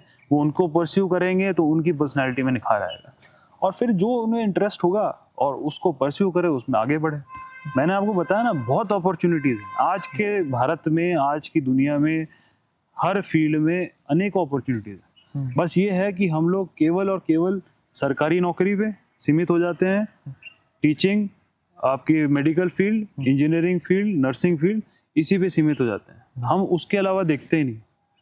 बहुत स्कोप है, देश ही नहीं विदेशों में बहुत स्कोप है। सर, लाइफ जैसे आपकी चेंज कितनी हुई है, जैसे बिफोर यूपीएससी और आफ्टर यूपीएससी, सबसे बड़ा चेंज क्या है? देखो, सबसे बड़ा चेंज ये है कि ऑब्वियसली एक स्टेटस में चेंज आता है, बिकॉज पहले मैं सिर्फ दिलीप सिंह शेखावत था, हाँ अब मैं दिलीप सिंह शेखावत IAS, पीछे मेरे पीछे आगे IAS वो IAS लग जाता है। हाँ। तो वो एक स्टेटस का चेंज है, इससे मुझ में कोई बदलाव नहीं। मैं जैसा पहले था उसी तरीके से आज भी हूँ। मैं जैसा अपने दोस्तों से पहला था, मैं अपने परिवार से पहले था, उसी तरीके से आज भी हूँ। लेकिन स्टेटस, और ये स्टेटस मुझे लगता है कि सोसाइटी ने हमें दिया है, उसका हम सम्मान करते हैं। उस सोसाइटी ने वो रिस्पेक्ट दिया है, वो स्टेटस दिया है, लेकिन कभी भी इतनी साल की सर्विस के अंदर वो चीज़ सर पे नहीं चढ़ी, और वो चीज़ सर पे कभी चढ़ेगी भी नहीं, बिकॉज ज़मीन से जुड़े हुए हैं, ग्राउंडेड इंसान है, तो वो चीज़ होने वाली नहीं। उस चीज़ को समझ मतलब बहुत पहले मुझे आ गई। सर मैंने देखा है आप स्पोर्ट्स पे मतलब काफ़ी एक्टिव हो, जैसे बहुत सारे स्पोर्ट्स और भी चीज़ें पे, तो मतलब सबसे फेवरेट स्पोर्ट क्या है आपका? देखो मेरा फेवरेट स्पोर्ट तो क्रिकेट है अनडाउटेडली, क्योंकि मैं खेलता भी हूँ और मैं बचपन से खेलता आया हूँ, देखता भी हूँ, और साथ ही साथ में प्रमोट भी करता हूँ उसको। रही बात स्पोर्ट्स को प्रमोट करने की, तो उसका रीज़न एक ये रहता है, क्योंकि मेरे को लगता है कि हर एक व्यक्ति के जीवन का एक पार्ट स्पोर्ट्स होना चाहिए। बिकॉज स्पोर्ट्स, आप कोई भी स्पोर्ट्स खेलो ना, कि मैं नहीं कह रहा हूँ क्रिकेट खेलो, आप फुटबॉल खेलो, आप टेनिस खेलो, आप टेबल टेनिस खेलो, चाहे कोई भी गेम खेलो, लेकिन कोई भी एक गेम आप खेलते हैं तो वो आपके लिए इतना बड़ा बूस्ट है, ये आपको बाद में समझ में आएगा। बिकॉज पहले इनिशियली लगता है कि भाई ये तो टाइम वेस्ट है, बट जब आप स्पोर्ट्स खेलते हो तब आपका ध्यान उसी तरफ रहता है, आप फोकस हो गए, हाँ आप उस गेम के अंदर पॉइंट, मान ले आप टेनिस खेल रहे हैं, पॉइंट के लिए आप लड़ेंगे, आप में परसिवरेंस है, आप अगर पीछे हैं तो आगे बढ़ने के लिए पेशेंस भी है, आपका कॉन्फिडेंस लेवल भी राइज होगा, हाँ आप हार्ड वर्क भी करेंगे, आप डिसिप्लिन भी होंगे, भाई रोज शाम में खेलना है, 5 बजे प्रैक्टिस जाना है, डिसिप्लिन भी होंगे आप, आपकी बॉडी भी ठीक होगी, आपकी बॉडी फिजिकल फिटनेस भी अच्छी होगी, और फिजिकल फिटनेस अच्छी होगी तो माइंड भी अच्छे से चलेगा। तो ये सारी चीज़ें कनेक्टेड है, इसलिए मैं प्रमोट फिटनेस को लेके आप यूथ को क्या गाइडेंस मतलब संदेश देना चाहते हैं? मैं एक ही संदेश देना चाहता हूँ कि इंसान की सबसे बड़ी एसेट ये ज़मीन धन दौलत ये नहीं है, सबसे बड़ी एसेट जो है वो इंसान की हेल्थ। हेल्थ, सो इसलिए Both- हेल्थ इज वेल्थ बोला भी जाता health is wealth and health is the only wealth. हाँ। मैं तो इसमें एक और ऐड करता हूँ, health is the only wealth. And health के अंदर नॉट ओनली फिजिकल हेल्थ बल्कि मेंटल हेल्थ ऑल्सो। आप फिजिकली और मेंटली आप अच्छे रहेंगे तो आप जिंदगी में इंजॉय भी कर पाएंगे, जिंदगी में आगे भी बढ़ पाएंगे, और जो जीवन का जो पर्पस है उसको फुलफिल भी कर पाएंगे। आप इन दोनों से अगर कहीं चुके हुए हैं तो आपकी लाइफ फिर ड्रैग होगी, फिर आप ड्रैग करते रहिए, फिर उसमें मज़ा नहीं। तो इसलिए मेरा सिंपल है, बढ़िया बिंदास ज़िंदगी जीनी है तो फिजिकल और मेंटल हेल्थ सही रखो, और ये दोनों कॉम्प्लीमेंट्री है। है। दिमाग से सही रहोगे तो फिर फिजिकली आपको मन लगेगा, फिजिकली सही रहोगे तो मन में अच्छा लगेगा। हाँ तो दोनों चीज़ें हैं, तो दोनों को परस्यू करते रहना है और मस्त रहना। सर, अगर आप आज 20 या 25 साल के होते तो आप यूपीएससी चूज करते या एंटरप्रेन्योरशिप? देखो मैं वही कह रहा हूँ कि देखो, मैं पहली बात तो 20 या 25 साल हो नहीं सकता, ये नहीं, टेक्निकल प्रॉब्लम आ गई। अभी के जो स्टूडेंट लेकिन ये है कि आप ये समझ लो कि देखो कहीं ना कहीं मेरे मन में वो चीज़ थी, जैसे मैं सोशल सर्विस करता था, हो सकता है कि अगर मैं सोशल सर्विस नहीं करता उस समय तो मुझे इस चीज़ का पता नहीं चलता, मैं अवेयर नहीं होता। बट ये बहुत सारे बट्स हैं और इफ्स हैं हाँ इसमें। लेकिन ये है कि एंटरप्रेन्योरशिप, मैं अगर आपको बताना चाहूँ तो एंटरप्रेन्योरशिप एक बहुत अच्छा मीडियम है अपने आप को प्रमोट करने का, अपने आइडियाज़ को प्रमोट करने का, और बहुत सारे एंटरप्रेन्योर्स से दुनिया जीती हुई है। आप चाहे एलॉन मस्क को ले लो, हाँ आप चाहे मार्क जकरबर्ग को ले लो, आप इंडिया के अंदर बहुत सारे स्टार्टअप्स हैं जिन्होंने बहुत अच्छा किया है। हाँ आज के समय ब्लिंकिट है, सब बोट हो गया। स्विगी, जोमेटो, बोट, इन्होंने मतलब रेवोल्यूशन लेके आ गए ये लोग, और आज हम इन सब लोगों की सर्विसेज भी लेते हैं, इनको यूज़ भी करते हैं, इनके प्रोडक्ट्स को। तो मुझे लगता है कि उस डायरेक्शन में बढ़ना चाहिए और मजबूती से बढ़ना चाहिए। उसके अंदर जो आपने सोचा, जो आइडिया, आप इनोवेशन जो भी कर रहे हैं, उसको बैकिंग की बहुत ज़रूरत पड़ती है। आप बैकिंग करिए, आप उसको छोड़िए मत। इंसान क्या है कि हार मान लेता तो कॉम्प्रोमाइज़ कर लेता है, उसका प्रोजेक्ट बीच में फेल होता है। आप उसको अंजाम तक पहुँचाइए, और एक बार इंसान अंजाम तक पहुँचा देता फिर उसके बाद ऑटो पायलट है। सर जैसे आप अभी डेवलपमेंट कमिश्नर हैं इस डिस्ट्रिक्ट के, तो सर कहते हैं जैसे सड़कें अच्छी हो तो पूरा जिला का बदल जाता है। आपके हिसाब से कनेक्टिविटी में सबसे बड़ी कमी क्या है और उसमें कैसे सुधार लाई जा सकती है? देखो सबसे बड़ी कमी जैसा आपने बोला कि देखो सड़कें अच्छी इसलिए होनी चाहिए बिकॉज उससे आप कहीं भी आवागमन आपका सही होता है। हाँ। जैसे हमें कहीं जाना है या फिर कोई किसी व्यक्ति को किसी बच्चे को स्कूल जाना है या फिर किसी बुजुर्ग को हॉस्पिटल लेके जाना है, किसी को पोस्ट ऑफिस जाना है, तो मतलब किसी को डिस्ट्रिक्ट हेडक्वार्टर तक जाना है, रोड एक ही साधन है। हाँ, और रोड ऐसी चीज़ है जिसका यूज़ डेली बेसिस पे लगभग होता है। हाँ, इसलिए रोड्स सबसे इम्पोर्टेंट प्रायोरिटी है हमारी। और हम लोगों ने हमेशा यही चीज़ सोची है। अभी डिस्ट्रिक्ट में भी हम लोग लगातार इसी चीज़ पे काम कर रहे हैं कि जहाँ जहाँ पे कनेक्टिविटी इश्यूज है वहाँ सबसे पहले हम लोग रोड्स बना रहे हैं। रोड्स बन जाएंगी, आवागमन ईजी हो जाएगा, उसके बाद में बाकी चीज़ें। सर जैसे बहुत सारे स्टूडेंट होते हैं वो इंग्लिश समझते हैं पर बोलने में थोड़ा हिचकिचाहट होती है उन्हें, ऐसे स्टूडेंट मतलब अपना कॉन्फिडेंस लेवल कैसे डेवलप करें? देखो वही बात है कि देखो एक तो ना मैं ये चीज़ बोलता हूँ, जिसने की शर्म उसके फूटे करम, ये एक मैं हमेशा बोलता हूँ। और उसका रीज़न ये है कि ये शर्म की चीज़ है। आप इंग्लिश बोलने में हिचकोगे लोगों के सामने, आपको लगेगा कि मैं कुछ गलत बोलूँगा, वो हंसेगा, मजाक उड़ाएगा। जिस दिन आपको किसी का मजाक उड़ाने से आपको फर्क पड़ना बंद हो गया, आप जीवन में बहुत आगे निकल जाए। हाँ, इंसान क्या है कि वो डरता है कि भाई मेरे को ये क्या बोलेगा, ये क्या सोचेगा मेरे बारे में। आप बेबाक रहिए, आपको जो करना है वो करिए। आप प्रैक्टिस करेंगे तभी आप परफेक्ट बने। हाँ, कहते हैं ना practice makes a man perfect. तो आप इंग्लिश भी इसी तरीके से, आपने भले ही पढ़ा होगा लेकिन बोलने में फर्क होता है। हाँ, और आप उसको लगातार प्रैक्टिस करते रहेंगे, अपनी कन्वर्सेशंस में यूज करते रहेंगे, तो आप इम्प्रूव करते चले जाएंगे और धीरे धीरे आप विल बी परफेक्ट। सर जैसे कुछ सी इमरजेंसी सिचुएशन में डिसीजन मेकिंग का मतलब प्रोसेस क्या होता है? जैसे हम कहीं किसी इमरजेंसी में फंस जाते हैं लेकिन समझ नहीं आता इस पे करे क्या नहीं, मतलब क्या करे क्या नहीं करे, तो उसमें डिसीजन मेकिंग का प्रोसेस क्या होता है?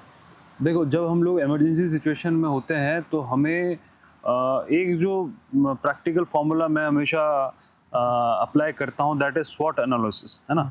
SWOT, strength, weakness, opportunities and threats. हाँ, इसका एनालिसिस करो आप कि मेरी स्ट्रेंथ क्या है, मेरी वीकनेस क्या है, क्या अपॉर्चुनिटी मेरे पास है और मुझे थ्रेट किस चीज़ से। ये एनालाइज कर लोगे तो आपके लिए एक इजी पैटर्न हो जाए। अगर मैं इसको वेक टर्म्स में बोलूँ और एक सम अप करके बोलूँ कि जब आप इमरजेंसी सिचुएशन में होते हो, सबसे पहले ही चीज़ आपको करनी चाहिए that is take your time. Emergency situation में भले आपके पास टाइम कम है, आप 20 सेकंड भी लीजिए, 30 सेकंड भी लीजिए, लेकिन एक गहरी सांस भी लीजिए कम से कम। हाँ, गहरी सांस भी लेने से आपकी जो साइकी है वो बैलेंस स्टेट में आ जाती है। अगर आप इमरजेंसी सिचुएशन में है तो जितना कम समय आपके पास है, लेकिन थोड़ा सा समय लीजिए अपने आप को स्टेबलाइज करने, एंड देन थिंक कि उसका सोल्यूशन क्या हो सकता है। हाँ, आप स्वॉट एनालिसिस कर सकते हैं, ये सोच सकते हैं कि भाई इस प्रॉब्लम का सोल्यूशन क्या है, आपके पास में क्या क्या रिसोर्सेज हैं, आप किन किन लोगों की मदद ले सकते हो, आपके पास कितने ऑप्शंस हैं, सबसे बेस्ट ऑप्शन कौन सा है, हाँ, आपके पास टाइम कितना है, आप कौन कौन से स्टेप्स फॉलो करोगे, ये सारी चीज़ें सोचने का आपको समय मिल जाता है। सर आपके हिसाब से डेवलपमेंट का असली बॉटलनेक किस चीज़ में है और इस पे फंड, मैन पावर, प्लानिंग और कम्युनिटी पार्टिसिपेशन का क्या रोल है? देखो डेवलपमेंट का सबसे बड़ा बॉटलनेक मुझे लगता है कि जो हमारा, क्योंकि हमारी कंट्री जो है एक डेमोक्रेटिक कंट्री, हाँ, we elect the people who rule us, bureaucracy is a constant. हम कोई भी सरकार आएगी हम लोग रहेंगे सिस्टम, हाँ, बट जो हिंदुस्तान की जनता जिनको चूज करती है, चाहे वो MPs हो, MLAs हों, चाहे पंचायती राज के इलेक्टेड मेंबर्स हों, वही लोग CM बनते हैं, PM बनते हैं, मिनिस्टर्स बनते हैं। तो पीपल रूल देमसेल्व्स, और डेवलपमेंट का सबसे बड़ा बॉटलनेक भी वही है। आप किन मुद्दों पे इलेक्शन में जा रहे हैं? क्या हिंदुस्तान के अंदर ये कह सकते हैं कि डेवलपमेंट के मुद्दे पे इलेक्शंस होते हैं? मैं कहूँगा नहीं। नहीं होता।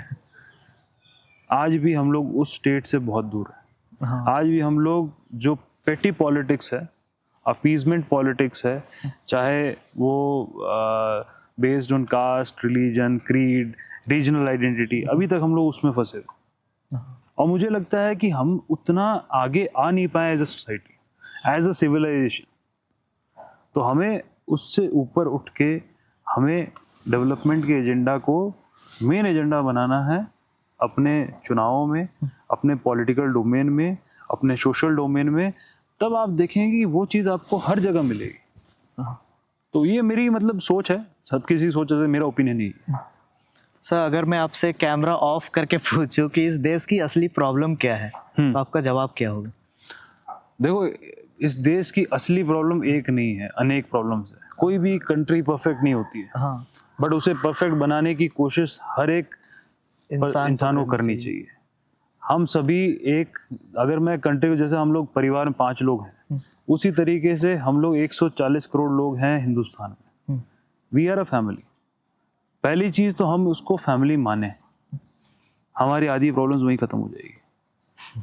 और अगर हम उसको फैमिली माने तो फैमिली के अंदर जिस जिसका जो रोल होता है, जैसे माँ बाप का कोई रोल होता है, बच्चों का कुछ रोल होता है, दादा दादी का कुछ रोल होता है, चाचा चाची का कुछ रोल होता है, तो उस तरीके से अगर हम डॉक्टर्स, इंजीनियर्स और scientist, IAS officers, IPS officers, army, navy, air force, अगर हम लोग फैमिली मेंबर्स की तरह सोचे कि भाई मैं अपना अपने रोल को ढंग से करूं, हाँ, चीज़ें चेंज हो जाएगी।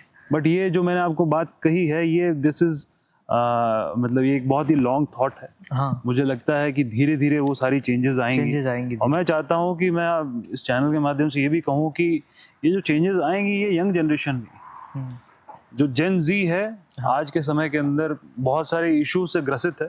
बट मुझे पूरा भरोसा है कि आप इस चीज़ को समझें, ये कंट्री हमारी फैमिली है। हाँ। हमारी आइडेंटिटी सबसे पहले एज ए इंडियन है। ये चीज़ हमने सोच ली तो काम, बाकी सारी चीज़ें ऑटोमेटिकली हो जाएगी। सो हम तो अभी देख रहे हैं जैसे ये स्टेट बाय स्टेट लैंग्वेज के थ्रू मतलब बट रहे हैं लोग, मतलब एज ए इंडियन लोग देख नहीं रहे। इंडिया में भी कोई मराठी नहीं बोल रहा है तो उसे मतलब प्रताड़ित किया जा रहा है, कोई अदर स्टेट जा रहे हैं तो आपको हीन भावना से देखा जाता है। सर इस पे क्या बोलना चाहते हैं आप? देखो, ये इस पे मैं यही कहना चाहता हूँ कि बहुत अनफॉर्चुनेट है, और इसको मैं कह रहा हूँ ना, हम ही लोग रिस्पॉन्सिबल है। हाँ, हम जब अपने परिवार में बटे होते हैं, हम एक समाज को कैसे एक कर सकते हैं? मेरा केवल इतना कहना है कि हमें ये चीज़ को समझना, और इसलिए मैं समझता हूँ कि हमारे देश के इतिहास की जानकारी हर एक व्यक्ति को होनी चाहिए। हाँ, इतिहास ने बारंबार हमें समझाया कि हम जब जब डिवाइडेड रहे हैं तब तक हम लोग खत्म हुए हैं, और डिवाइडेड रहने से ही हम लोग सबसे ज़्यादा पीछे जा रहे हैं। आप ये समझ लीजिए कि अगर हम एज अ इंडियन यूनाइट हो जाएं, भले ही मराठी जो बोल रहा है वो मराठी बोले, अपनी भाषा को प्रमोट करे, कोई दिक्कत नहीं है। कोई बंगाली बोल रहा है, बंगाली को प्रमोट करे, उसके कल्चर प्रमोट करे, कोई दिक्कत नहीं है। लेकिन हिंदुस्तान पहले आना चाहिए। हाँ, जब वो फीलिंग सबके अंदर आ जाएगी तो सब एक साथ एकजुट होकर देश के लिए काम करेंगे। अभी क्या है कि एक दूसरे से दूर हो रहे हैं लोग। हाँ, जब ये लोग अपनी आइडेंटिटी को मजबूत करके पास में आएंगे तो मुझे लगता है कि हमारी कंट्री को कोई रोक नहीं सकता। सर ईमानदारी से काम करने का सबसे बड़ा चैलेंज क्या होता है? सिस्टम, रिसोर्स या माइंडसेट? देखो, माइंडसेट की ही बात है। मेरे को लगता है कि तो सिस्टम और रिसोर्सेज में हमेशा लिमिटेशंस होती है, बट माइंडसेट अगर आपका क्लियर है कि आपको ये काम करना है, पूरी ईमानदारी से करना है, अपनी सर्विस पूरी ईमानदारी से करनी है, तो आपको कोई रोकना ना सिस्टम आपको रोकेगा, ना आपका कोई दूसरी चीज़, कोई रिसोर्सेज आपको रोकने वाले हैं। वो माइंडसेट का ही खेल है, और मेरे को लगता है कि उसी में इंसान की मजबूती है। हाँ, हम लोग, जैसे मैं बताता हूँ, सिविल सर्विसेज को ब्रिटिशर्स के टाइम पे स्टील फ्रेम बोला जाता था। Steel frame. और स्टील फ्रेम इसलिए बोला जाता था क्योंकि ये इंडियन सिविल सर्विसेज जो है, ये इसमें बहुत ही हाई लेवल के ऑफिसर्स आते थे। हाँ, आज भी इन सर्विसेज की रेपुटेशन है, लेकिन कहीं ना कहीं वो स्टील फ्रेम को मिस करते हैं। और मैं इस चीज़ को मानता हूँ, मैं उसी सोच का हूँ कि अगर हमें ये उपलब्धि जो है ये ब्रिटिशर्स के टाइम से मिली है, हाँ, तो ये हमारी विरासत है, हाँ, उसको हमें रखना चाहिए और उस स्टील फ्रेम के हिसाब से ही काम करना चाहिए। इसलिए मजबूती से काम करना, माइंडसेट क्लियर हो तो फिर आप देखेंगे कि बहुत डिफरेंस आएगा ब्यूरोक्रेसी में। सर अगर आपको अपने ज़िले में 5 साल में एक मॉडल डिस्ट्रिक्ट बनाना हो, टॉप 3 प्रायोरिटीज़ क्या होगी आपकी? देखो, सबसे पहली तो मैं मेंशन कर सकता हूँ कि भाई रोड्स और सबसे इम्पोर्टेंट रोड्स है। हाँ, रोड्स अच्छी होंगी तो हर एक चीज़ सेकेंडरी है उसके बाद में। और सेकंड ये रहेगा क्योंकि देखो डिस्ट्रिक्ट स्पेसिफिक सारी चीज़ें होती है। अगर मैं लोहरदगा डिस्ट्रिक्ट की बात करूँ तो मेजरली यहाँ पे जो प्राइमरी ऑक्यूपेशन है लोगों का एग्रीकल्चर है। हाँ। और agriculture agri waste agri and allied sector based society है, तो उसको मैं स्ट्रेंथन करूँगा। हर एक फार्मर की इनकम को इंक्रीज करने के जो भी उपाय हैं वो करेंगे, और उसके बाद में इसको एक हब बनाएंगे एग्रो बेस्ड इंडस्ट्री का। बिकॉज क्योंकि एग्रीकल्चर से प्रोड्यूस आपको मिल जाएगा, प्रोसेसिंग सेंटर यहाँ पे डालिए एंड यहाँ पे पैकेजिंग करिए, और उसके बाद में हम लोग उसको डोमेस्टिक मार्केट और इंटरनेशनल मार्केट में चेस करें। ये इमीडिएट मॉडल है और इस पे हम लोग काम भी कर रहे हैं। लिमिटेशंस हैं अपनी जगह पे, लेकिन काम इस पे जारी है और आपको रिजल्ट्स इसमें देखने को मिलेंगे। सो अगर पूरी कंट्री आपको आज 1-2 मिनट के लिए सुन रही हो तो आप क्या कहना चाहेंगे? मतलब सारे को, यूथ को लेके, और भी मतलब जैसे पेरेंट्स हैं उनको लेके, मतलब ओवरऑल आप क्या बोलना चाहते हैं? देखो सबसे अगर पूरी कंट्री मुझे सुन रही है इस समय, तो मैं एक ही चीज़ सभी को कहना चाहता हूँ। मैं सभी स्टूडेंट्स, क्योंकि ये जो आपने इंटरव्यू कंडक्ट किया है ये for civil services for becoming in IAS officer कहा है, तो मैं ये चाहता हूँ कि जो लोग सही सच्चे दिल से इस देश की सेवा करना चाहते हैं एक अच्छे करियर के साथ में, वो लोग ज़रूर इस एग्ज़ाम को क्लियर कर सकते हैं। केवल बिलीफ और माइंडसेट की ज़रूरत है। हाँ। पेरेंट्स से मैं ये कहना चाहता हूँ कि आपके बच्चे अगर इतना बड़ा सपना रखते हैं तो उनमें कुछ तो क्वालिटी है। हाँ, क्योंकि आपको मैं बता दूं कि 100 में से 90 लोग IAS बनने का सपना भी नहीं रखते। हाँ, तो अगर आपका बच्चा उन 10 लोगों में से है जो 100 में से हिम्मत कर रहा है कि मैं IAS का एग्ज़ाम लिखूंगा, तो उसको बैक करना चाहिए, उसको सपोर्ट करना चाहिए। और जो व्यक्ति मोटिवेटेड है कि भाई मुझे अपनी सोसाइटी के लिए काम करना है, अपने देश के लिए काम करना है, अपना एक कंट्रीब्यूशन देना है, तो IAS एक ऐसी अपॉर्चुनिटी है जो आपको एक बहुत बड़े लेवल पे ले जाके ये काम करने का मौका दे सकती है। और मैं ये भी कहना चाहता हूँ कि आने वाले जो लोग हैं या जो भी सर्विसेज में आने वाले हैं, उनके लिए ये मैसेज देना चाहता हूँ कि आप लोग मजबूती से आइए सर्विस में। हाँ। उस स्टील फ्रेम को हमें इंटैक्ट रखना है। उस स्टील फ्रेम की जो लॉस्ट ग्लोरी है उसको वापस लेके आना। वापस लेके आना। एक सिविल सर्वेंट किस तरीके का होता है, उस तरह का एग्जाम्पल हमें सेट करना है। तो वो स्टील फ्रेम को वापस से हम लोग को रीबर्थ देना है, उसको वापस रिक्लेम करना है। उसके लिए हमें मेहनत करनी चाहिए, चिंता करनी चाहिए, सोचनी चाहिए, आगे बढ़ना चाहिए। सर, आपके प्रिपरेशन के दौरान आपकी मदर का क्या रोल रहा था? जैसे मैंने सुना है कि आपकी मदर ही आपकी सबसे बड़ी बैकबोन थी आपकी प्रिपरेशन के दौरान। बहुत बड़ा रोल था, बिकॉज देखो हमारे अंदर देखो, क्योंकि माँ का बच्चा एक माँ का बच्चा ही होता हाँ। है। छोटे बच्चे जो नवजात बच्चा जो ब्रेस्ट फीड करता है, उससे लेके आप युवा अवस्था में पहुँचते हैं, तब तक माँ का आपके जीवन में बहुत रोल होता है। बिकॉज माँ आपको पालती पोसती है, आपको पढ़ाती है, खिलाती है, उसके बाद आपकी परवरिश करती है, आपके कपड़े धोती है, आपको बड़ा करती है। जब आप बड़े हो जाते हैं थोड़ा बहुत, तो आपको कुछ शिक्षा देने की कोशिश करती है, कुछ विजडम भी देती है। और आज भी वो चीज़ जारी है। आज भी मेरी माँ मुझे समझाती है, चीज़ों के बारे में बताती है। तो मेरी मेंटर है वो। और मुझे लगता है कि अपने सबसे कठिन समय में, क्योंकि जब फेल होता है इंसान, हाँ। तो उसके पास में एक व्यक्ति भी नहीं भटकता। खास करके IAS जैसे एग्जाम में जिसमें ऑलरेडी आप अलोन हैं, हाँ। और उसमें अगर आपको फेलियर दो जो मेरे को झटके मिले थे, तो मैं बड़ा ही निराश हो गया था। तो मेरी माँ ने मेरा साथ दिया, मतलब वो टूटी नहीं। हाँ। मतलब दुख उन्हें भी था, बिकॉज हम लोग उतनी, जैसे मैंने बताया कि उतनी समृद्ध फैमिली से नहीं थे, हाँ। बट वो टूटी नहीं। और जब वो नहीं टूटी तो फिर मैंने सोचा कि मैं नहीं टूटने वाला, मैं फिर करूँगा इसको। वो मेरे को उसने हेल्प किया। सर, जैसे आपने झारखंड कैडर चूज किया था या फिर मतलब आपको वो अलॉट हुआ है रैंडमली? देखो, ये जो कैडर सिलेक्शन प्रोसेस होता है, that is based on your rank, the vacancy available, और इसका जो रोस्टर होता है जो पहले में लोगों ने फिलअप किया हो। तो झारखंड वाज में प्रेफरेंस, मतलब 7th और 8th प्लेस में प्रेफरेंस था मेरा झारखंड। और आप देखिए हिंदुस्तान के अंदर अगर 29 स्टेट्स हैं और एक यूटी का भी कैडर होता है, यूनियन टेरिटरी का भी, तो उसको मिला के 30 अगर आप मान लें, तो उसमें अगर 7वां 8वां प्रेफरेंस मिला है तो अच्छी ही बात है। हाँ।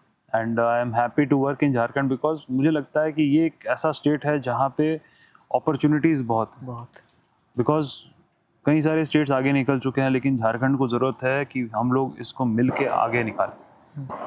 इसकी जो आइडेंटिटी के साथ में, जो झारखंड की कल्चरल ट्राइबल आइडेंटिटी है, इसके साथ में इसको प्रमोट करना, इसको देश में एक नाम दिलवाना, ये हमारा एजेंडा है। तो झारखंड लैक किस चीज़ में कर रही है? जैसे इस स्टेट से बाहर आप जाओ तो लोग आपको मतलब थोड़ा अलग नज़रिए से देखते हैं, तो मतलब झारखंड लैग किस चीज़ पे कर देखो रही है? झारखंड कहीं लैग नहीं कर रहा है, मैं बता रहा हूँ आपको, केवल एक सेल्फ बिलीफ की ज़रूरत है। हम्म।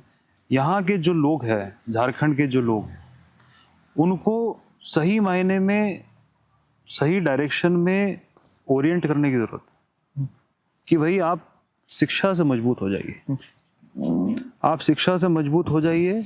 दूसरी चीज़, आप अवेयर हो जाइए, अपने हक और अधिकार से मजबूत हो जाइए, फिर आपको कोई रोकने वाला नहीं। बिकॉज ये दोनों चीज़ें हो जाएगी ना, तो सरकारी नौकरियों में भी, प्राइवेट बिजनेसेस में भी उस तरह के लोग पहुंचेंगे जो मजबूत होंगे, क्लियर माइंडसेट का, हाँ। उनको अपने हक अधिकार पता होंगे, उनको कोई मिसगाइड नहीं कर पाएगा। झारखंड का दुर्भाग्य ये रहा कि जब ये बिहार का हिस्सा रहा तो ये नेग्लेक्टेड रहा, और यहाँ के ट्राइबल्स बेचारे सीधे साधे लोगों को लोग ठगते रहे, हाँ। और इस वजह से ये इलाका उस समय से पिछड़ा हुआ है। तो ये झारखंड का बैगेज है, ये बाकी स्टेट्स की तरह नहीं है जहाँ पे जैसे राजस्थान है तो वहाँ पे राजाओं का राज रहा है, हाँ। वहाँ सोसाइटी पहले से ही मजबूत रही है। मजबूत रहेगी। लेकिन यहाँ पे जंगलों में लोग रहे हैं, बड़ी विषम परिस्थितियों के अंदर। आज भी आप चाईबासा चले जाइए, आप संथाल परगना चले जाइए, हाँ। आपको स्थिति बहुत खराब मिलेगी।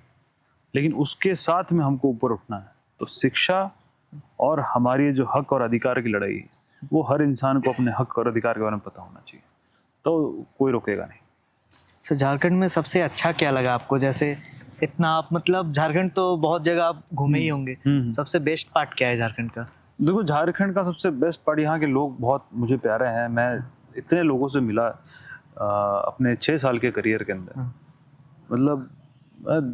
मतलब यहाँ के लोगों का बहुत दिल बड़ा है, और बहुत अच्छे लोग हैं, बहुत सीधे लोग हैं, और बहुत ज़्यादा सिंपल लोग हैं, बहुत ज़्यादा छल कपट नहीं है मन में, और ये सबसे बड़ी ताकत है। और इसलिए मैंने कहा कि झारखंड को ऊपर उठना है तो अपनी आइडेंटिटी के साथ, अपनी ट्राइबल कल्चरल आइडेंटिटी के साथ, तब उसका देश में नाम होगा। सर कोई फेमस फूड आपका मतलब झारखंड का? झारखंड का I like litti chokha, I like litti sir वो चोखा। तो बिहार का हो गया। अच्छा, बिहार का है क्या? नहीं, झारखंड में बहुत जगह मिलता है। हाँ वो तो मिलता है सर। हाँ, और झारखंड के अंदर वो धुसका बनाते हाँ, हैं, धुसका मिलता मुझे है। बहुत अच्छा लगता है। सर और कोई मतलब जैसे आपको ट्रैवलिंग बहुत पसंद है, तो झारखंड में कोई ऐसा खास लोकेशन जो आपको बहुत पसंद आया हो? मेरे को झारखंड में जो सबसे अच्छी लोकेशन लगती है वो है आपका ये बेतला नेशनल पार्क। उसका रीज़न एक और रहा है, क्योंकि जब मैं 1 साल ट्रेनिंग में था तो मैं साइकिलिंग करते हुए उस रूट से आता था, तो वो रूट बहुत अच्छा है। और उसके बाद बेतला के अंदर नाइट सफारी करने में मुझे बहुत अच्छा लगता था, तो वहाँ पे नाइट सफारी मैंने की है। वाइल्ड लाइफ का मुझे शौक भी है, इंटरेस्ट भी है, तो वहाँ पे जो जीव जंतु उन्हें मैं देखता भी था। वहाँ कुछ पालतू हाथी है, उनके साथ भी टाइम स्पेंड करता था। तो Betla is like the best destination for me. Okay, thank you sir. चलो, thank you so much. I hope कि बढ़िया रहा, है ना, और लोग कुछ अच्छा मैसेज मिलेगा। हाँ। ठीक है, ओके, थैंक यू सर। चलो, थैंक यू।